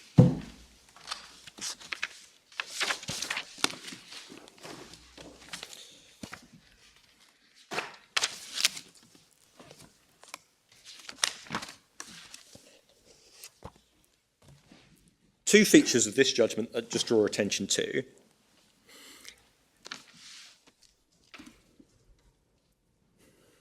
Firstly, if one looks at paragraph 43, the reason why it appears that the precarious approach was adopted, one sees at the end of the first sentence within paragraph 43, is that the appellant's position was that, or the applicant's position rather, was that he'd been illegal throughout. And the court then says this: the court reiterates that persons who, without complying with the regulations in force, confront the authorities of a contracting state with their presence in the country as a fait accompli do not in general have any entitlement to expect that a right of residence will be conferred upon them. And so that seems to suggest, perhaps unsurprisingly, that the fundamental concern of the European Court is you shouldn't be able to effectively to breach the rules with impunity and then say, I can rely on Article 8, essentially, which is, of course, not this case in any way. And that supports the argument, essentially, that precariousness is essentially primarily focused on people who are in breach of immigration control or who don't have a status, who don't have a proper status. Is that right? I mean, this, in common with all of the other authorities that you draw to our attention, fall to one extreme. Yes. At the moment, I don't see how that helps us identify where the line should be drawn. Well, my lord, the reason it perhaps helps is because it links with a third authority I was just going to draw attention to. It suggests that the underlying policy consideration is essentially the policy consideration in the second sentence, which is that you shouldn't be able effectively to exploit the fact you've been present in breach of the rules by using essentially relationships built up by that time to then effectively claim a right to remain. And that's what, in my submission, that's the assistance one gets from this, is one gets some sense of what the underlying policy consideration is. How does that help define precarious? Well, it helps define precarious for this reason in my submission. It goes back to the point I made that one shouldn't blind oneself to the realities of the human condition, for want of a better phrase. If someone is in a position that they are lawfully present, likely to be lawfully present for a significant period of time, can the authorities expect that person, is there a good policy reason why the authorities should expect that person effectively to put their private life on hold? In our submission, no. If somebody is in a situation where they're in breach of immigration control or they're awaiting a decision, they don't have any right to remain in the United Kingdom, then there's a better claim essentially on the part of the authorities to say, yes, you should put your life on hold, which is the sort of underlying consideration here. Because in those circumstances, you shouldn't be able to effectively exploit the fact you've been present without authority. Is it in the end a question of expecting people to put their lives on hold, or is it a question of expecting them to recognise that they may not be able to continue to enjoy it here? Well, except if one, again, goes back to, if you like, the facts of this case. I don't suggest people actually think in this way, but in one sense, if the approach of the Court of Appeal is correct, this is perhaps what people should think. Once someone like the appellant is in the position that they are in, that they are becoming friendly with somebody else, the question then is, do I essentially continue this friendship? Do I allow this friendship do I allow a dependency to build up on me, knowing that this may need to come to an end, because there's no suggestion sensibly that Miss Charles would accompany them, or do I allow that to continue because I'm allowed to lawfully be present in the country. I'm not doing nothing wrong by allowing that to continue. And it's something that matters to me for all the reasons that the immigration judge found, or the first tier tribunal judge found. And that's why I'm saying it's about on hold. I mean, the Court of Appeal expressly used that language, which is one of the reasons I picked it up. The Court of Appeal expressly used the language. Can I just remind the court of this?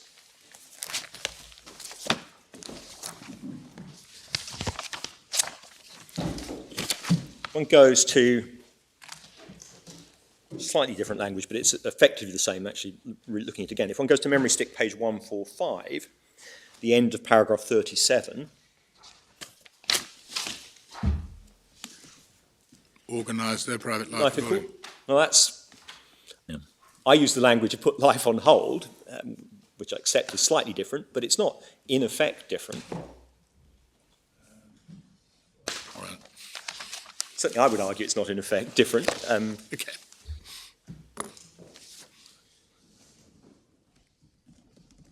Yes? Can I just, picking up on the point I just made about Rodriguez de Silva, sorry, before I leave Rodriguez de Silva, can I just draw attention to one other factor, just in passing, because it sort of partly goes to my point about the potential qualification under the rules.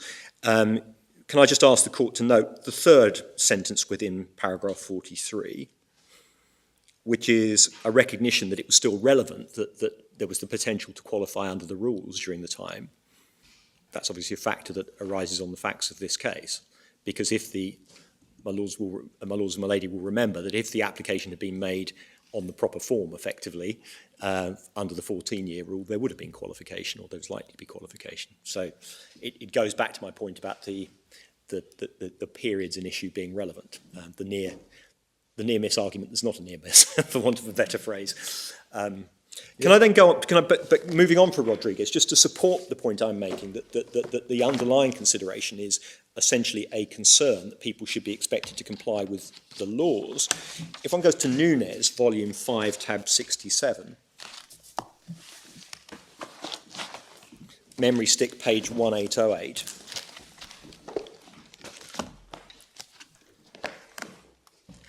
paragraph 71.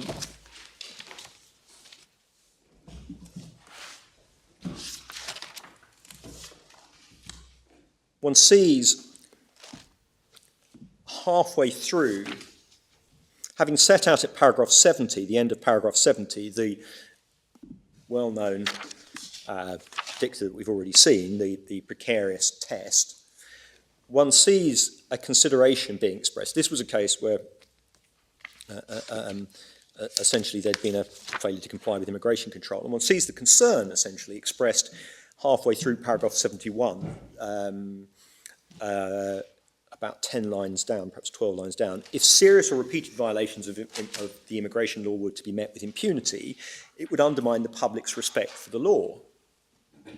That goes back in our submission, that links back to the Rodriguez de Silva approach, because it's indicative of an underlying concern of the European Court that essentially people shouldn't be able to circumvent immigration control by, for example, exploiting a period of time while a decision was outstanding to build relationships. Well, she'd arrived illegally. Yes. Using a false identity and a false travel document. She had married a Norwegian national, but she'd got a residence permit by lying. So, of course, they say serious breaches. How does it help with the cases that aren't at that end of the spectrum? Is the problem, isn't it? Because essentially what I'm... You say it identifies the mischief. It identifies the mischief, yes, exactly. Okay. If I'm wrong about that, and I'm conscious of time, so I am going to move on a little, can I just say in passing, before doing that, what I was going to say, if I'm wrong about that, it's still relevant because it demonstrates in some senses the need for flexibility. And we do submit that maybe one approach to precariousness is to recognise that there is a spectrum, essentially, a range of immigration histories. I'll come back to that. Can I just say, though, in passing, I've focused on the European Court of Human Rights case law, obviously because we say that ultimately what this provision is intended to do is ensure compliance with Article 8 by reflecting that case law. The word precarious in our submission is there for a good reason, which is it's a feature of the Strasbourg case law. Can I just say in passing, before going on to the point I just made about the potential need for flexibility, in terms of domestic consideration, there are essentially two judgments of this court that touch on precariousness. One is Ali, where Lord Kerr, it's paragraph 108, memory stick page 271, expressly says, essentially, settled migrant is someone with some form of residence, whether temporary or indefinite. Well, actually, given my Lord... It's a supplemental judgment, isn't it? It's Lord Reed. It's not, I'm not suggesting it anyway, it is binding on this court. I accept that it is... as my Lord says, a supplemental judgment. I don't suggest that it's endorsed, although it's not also contradicted, as far as I know, by any of the other judges. It is there. Which paragraph is It's that? paragraph 108, memory stick, page 271. Thank you. But it does go, my Lord, to my Lord Wilson's question to me about how does one describe someone Yes. in the Thank position. you for bringing it to our attention. Thank you. Yes, very well. Agyarko perhaps has some consideration of the issue, which is at tab 8, which is a situation where on any version of events the status was precarious because they were both people who entered as visitors and then overstayed, and their relationship was built up. Agyarko, as a result in our submission, doesn't really consider what is meant by precarious because there was no real dispute that the status was precarious. The only passages I would just draw attention to, and I may come back to them in reply depending on what my learned friend says, is at paragraph 40, which is memory stick page 510,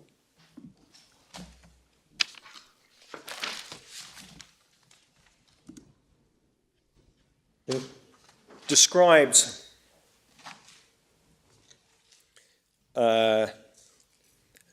effectively the judgments of the European Court of Human Rights, considering removal of non-settled migrants, which are said to be those without a right of residence, doesn't say whether who've developed a family life with a partner while residing unlawfully in the host state. So Lord Reed, on the face of it, appears to contrast settled status with illegality, essentially. Well, again, that was a reference to the facts of Jeanette. I recognise that, and I'm not. Yes. I'm not saying it takes one a huge way forward, but it is. Does it take one anywhere forward? Maybe I'm slightly jaundiced because I spent a lot of time in Ali and Agyarko and Lebanon. We've been around all this ground. But I mean, you seem to be implying that the poor old tribunal judge, faced with the simple word precarious, has got to sort of inform himself by reference to all these cases, all the gradations. Well, Surely the whole point of the statute is to replace that by a simple, straightforward test. It would have helped if they had defined it, but they didn't. So. well, except, my Lord, I'm not going to go to it, not least because of the time, and I'm conscious of the time. The approach of the upper tribunal, which we say is of limited assistance, essentially, is essentially to say this is a straightforward English word, and we should just determine precariousness applying effectively a dictionary definition. Now, my point in relation to that is that ignores the fact that the statute is intended to ensure compliance with Article 8, and precarious is a feature of the case law of the European Court. And so, in my submission, what clearly is intended is that there is a relationship between the approach to be adopted to the statute and the case law of the European Court, which is why, as I say, I've spent some time going through that case law. But what if we don't find any assistance in that case law? Well, my Lord, I would certainly submit that ultimately the court has to still try and predict, essentially, the way in which the European Court would approach a case like this. Because fundamentally, that there is clearly a recognition in the Strasbourg case law that there is this sort of concept. The fact they've never decided a case like this doesn't mean that one can't try and predict what the outcome would be. And in answer to my Lord Carnwath's problem about a point about the difficulties faced by the first tier tribunal judge, in some senses that's the benefit of the case being before the Supreme Court, because it allows ultimately for an authoritative statement of how it should be applied. So what do you want to say about Route 2? Route 2, my Lord, it is...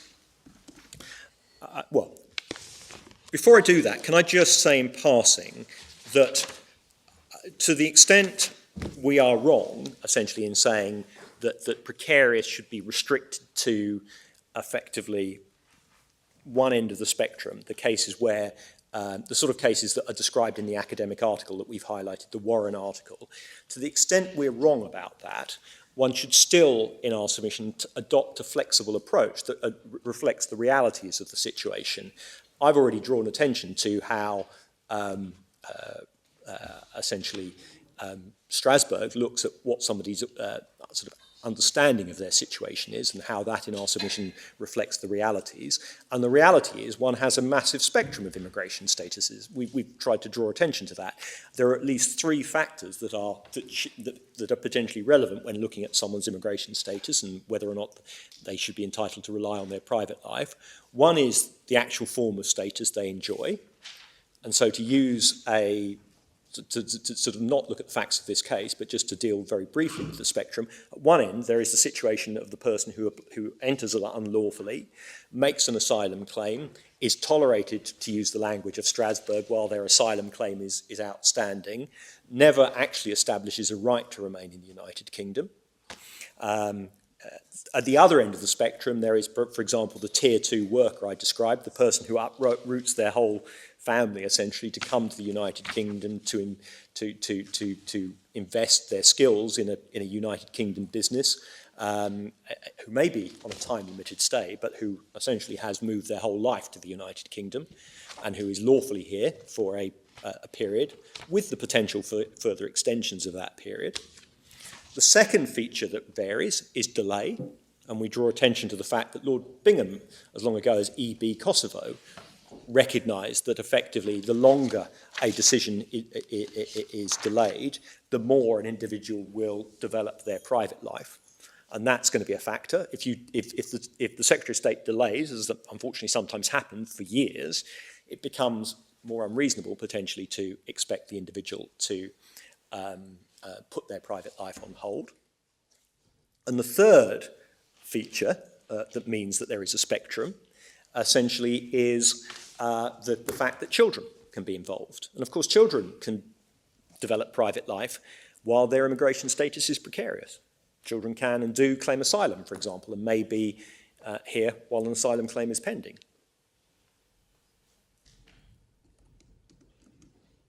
Well, there's nothing, if the Court of Appeal is correct, effectively, that precariousness is focused on immigration status and it's something more than, for example, time-limited stay, in principle, children can develop their their private life while their status is precarious. And that would suggest little weight should be given. Now, my learned friend accepts in her statement of case that can't be right, but that can only not be right because effectively there is a spectrum of statuses. And so we do suggest that an alternative way of dealing with this problem is to recognise, in fact, precariousness may be a fact-sensitive situation. One can't just look at the immigration status. And that's the approach that's been adopted both by Mr. Justice Green, an authority that we refer to in our bundle. I think it's called, it's Ahmed, which is volume 2, tab 22, memory stick, page 702. And also the authority of Barry, which was a recent authority of the Court of Appeal, volume 4, tab 47, where student status was said to be not precarious, partly because there was a... So we do submit that's the second route. The third route, obviously, is to recognise, as I've already indicated, that there are cases, and this case being a prime example of it, where the nature of the private life is one that has to be given significant weight. Now, the factors we would identify that mean that is the case are, firstly, the fact that actually we would submit there is a public interest in the appellant being permitted to remain. I've already drawn attention to the way in which her case potentially will benefit the United Kingdom, given the job that her partner undertakes, not her partner, her friend undertakes, and given the job, essentially, that, given the fact that if she wasn't present, the state would have to bear the cost of care. Secondly, the private life developed during a period while the appellant was present lawfully. There's no suggestion she was in breach of any immigration rules when that relationship developed. Thirdly, the fact that she was allowed to remain for a lengthy period of time, and a period of time that potentially qualified her under the immigration rules. Now, all of those things suggest that on the facts of this case, the balance that's ultimately required, as we saw in Jeunesse, should have been exercised differently. And obviously the way that that can be achieved is by the have regard provision. And we've already indicated that is a common statutory formula that is used where Parliament intends that a provision can be effectively disregarded in certain circumstances. And that, in our submission, is consistent with our basic point that ultimately what any decision maker has to have regard to is the balance to be struck. And if, on the circumstances of a case, giving little weight to the private life of the individual results in a disproportionate balance being struck, then greater weight should be given to private life to ensure that result does not follow. That, I'm conscious...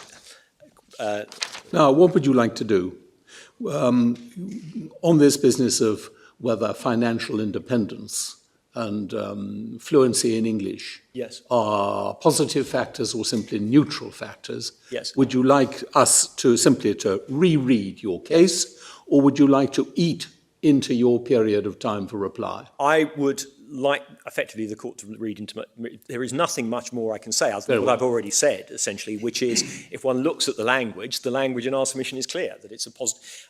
Actually, can I just make one other point, and I still think I'm clear in terms of not eating into reply time, which is look at the facts of this case, actually. And the facts of this case, financial independence, actually is a positive factor, because it meant, essentially, that on the facts of this case, permitting the appellant to remain actually had a positive economic benefit, we would say, for the United Kingdom. Well, because of the effect on Miss Charles? Because of the effect on Miss Charles. Ah, well, yes. Yes, and because of the fact she could support, the appellant could support herself while she was providing care that would otherwise be required from the state.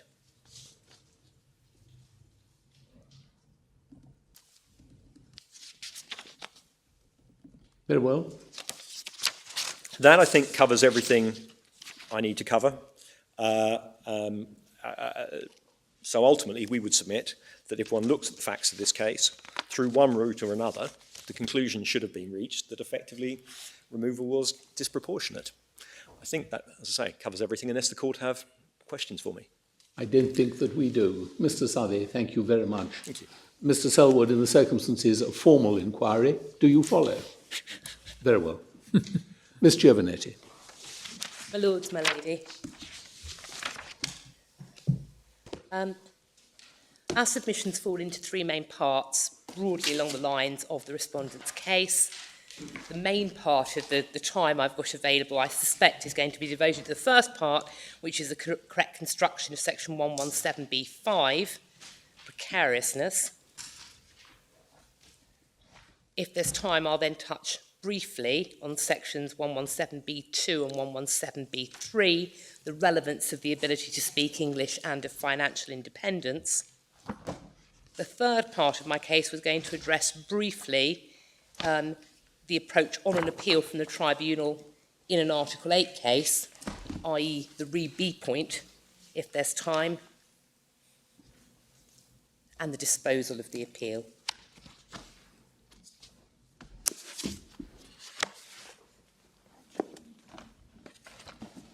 Before I launch into precariousness specifically, I'd like to address a point that Mr. Southey made repeatedly, which was that Part 5A of the statute is essentially simply a codifying statute.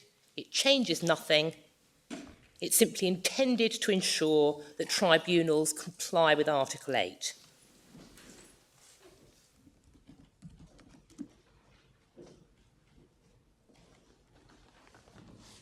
And in my respectful submission, that's not quite right.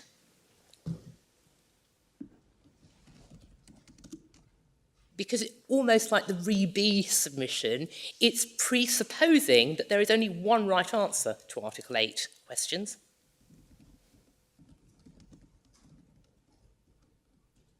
Whereas, of course, we know that Article 8 in the immigration context is an area where Strasbourg has said there's a margin of appreciation.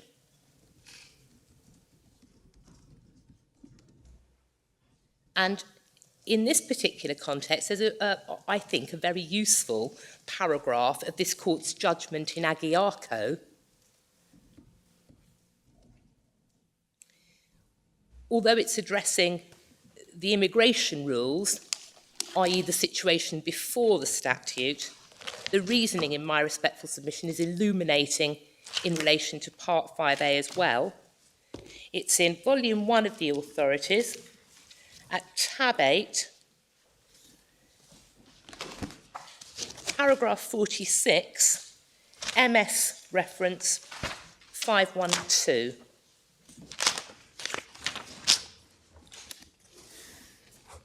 And we would say that everything that's said there by Lord Reid about the rules applies equally to the Act.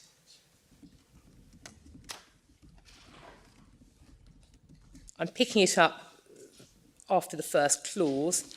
It's important to appreciate that the rules are not simply the product of a legal analysis. They're not intended to be a summary of the Strasbourg case law in Article 8. As was explained above, they're statements of the practice to be followed, which are approved by Parliament and based on the Secretary of State's policy as to how individual rights under Article 8 should be balanced against the competing public interests. Save for the reference to the Secretary of State, that all applies in respect to the statute. Designed to operate on the basis that decisions taken in accordance with them are compatible with Article 8 in all but exceptional cases. The Secretary of State's in principle entitled to have a policy of the kind which underpins the rules.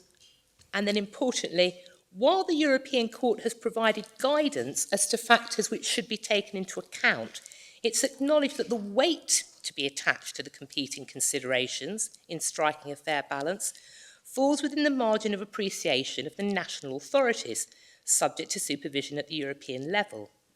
The margin of appreciation of national authorities isn't unlimited, but it is nevertheless real and important. Immigration control is an intensely political issue on which differing views are held within the contracting states and as between those states. The ECHR has therefore to be applied in a manner which is capable of accommodating different approaches within limits. Under the constitutional arrangements existing within the UK, the courts can review the compatibility of decision-making in relation to immigration with the Convention rights, but the authorities responsible for determining policy in relation to immigration within the limits of the national margin of appreciation are the Secretary of State and Parliament. As we've seen, Section 117B5 in particular is directed at weight. It's squarely within this. It's Parliament's expression of the weight it considers should be attached to a particular feature. And that feature is the private life ties developed by somebody who's given permission to come to the UK for a temporary purpose. I was involved in the Agiaco, of course, and at that time we were looking at the rules. Yes. And although the 2014 Act had come in, we unfortunately weren't able to look at that. So we don't know why it was decided that this needed to put in primary legislation rather than simply rely on the rules, do we? You seem to say they were just the same thing, but I just thought the whole point of putting them in legislation would be give them some added weight. But Oh, absolutely. I'm sorry. I'm not saying that they're just the same thing, but I'm saying that they, like the rules, they are not simply a codification of the Strasbourg approach. They also are an expression of the United Kingdom's policy in relation to immigration, where Parliament is expressing the weight to be attached to different factors. So they have greater weight than the rules. Well, obviously part of the point of it is that, as this court pointed out to us, obviously quite rightly, and I think Ali, the rules can't bind the tribunal. The Secretary of State can set out her policy and rules to guide her decision makers. And of course, as we've seen, this Act is expressly designed, this part of this Act, to guide the tribunal when it comes to consider an appeal. And it's broadly parallel to the rules, and the policy underpinning them is the same.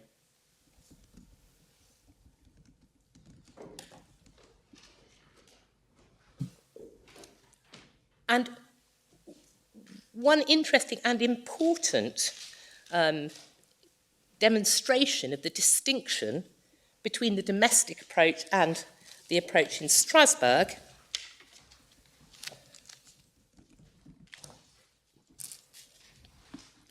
is that we'll turn after the short adjournment to look at Jeunesse and the Strasbourg cases on precariousness, but the court will have picked up that they are, I think, to the best of my knowledge, invariably addressing family life.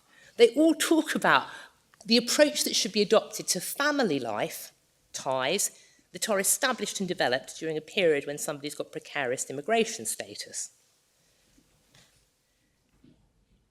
Why is section 117B5 limited to private life? Because we've taken a different approach, or Parliament's taken a different approach. Family life is addressed in 117B4, and it's tab 10 of the same authorities bundle, MS 560.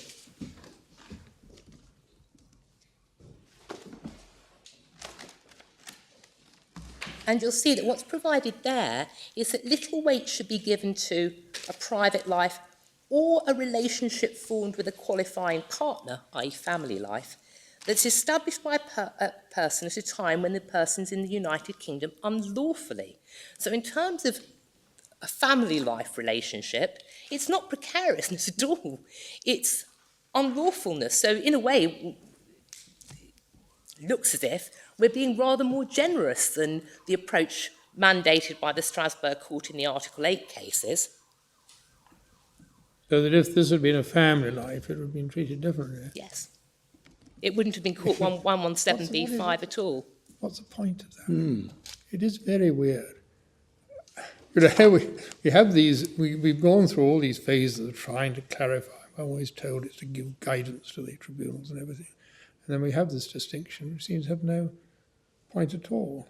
Well, Particularly bearing in mind the distinction between private life and family life is so porous, Ms. Giovanetti. And it can't be children because they're separately dealt with in subsection 6. yes. That's right. Except that creates its own problems, Well, yes, it does. as we know from the other case we've had recently.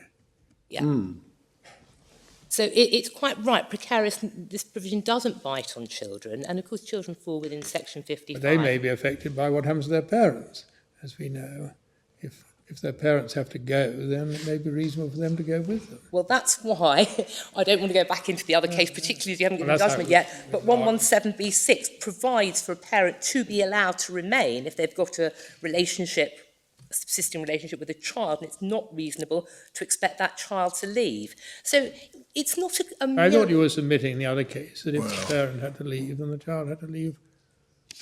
It might be reasonable for the child to leave with him. Yes, it might be reasonable, but 117B6 is saying that the public interest doesn't require the parent's removal, where it wouldn't be reasonable to expect the child to leave with them.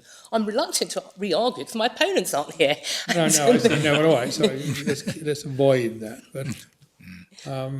But I think the point I'm trying to make is that you can't just look at the Strasbourg case law and say, well, that's what this must mean because it uses one of the same words. It's a different structure, but it's one that it's not incompatible with the Convention, but it's expressing the UK's own policy in relation to Article 8 and where the balance should be struck. But if the UK can't tell us what precarious means, then it doesn't really help. I find it weird there's no definition of precarious. If the whole point is to say what Parliament means by its weight, I mean, what did Parliament think it meant by precarious? I've got about 3 minutes before I know the court wants to rise, so we've got a message you wanted to rise at 1:45. We've ascertained that's not inconvenient for you not at all, or anybody of on your course. side Yep. or Mr. Southey or anybody on his side. Yes. So that's what we're going to do. You tell us when you would like us to rise. Is this a convenient moment? I think it probably is a convenient moment, yes. Very well, Mr. Before I'm Giovanetti. battered anymore. Then we'll meet again at 2 o'clock. 2 o'clock. Thank you very Please. much.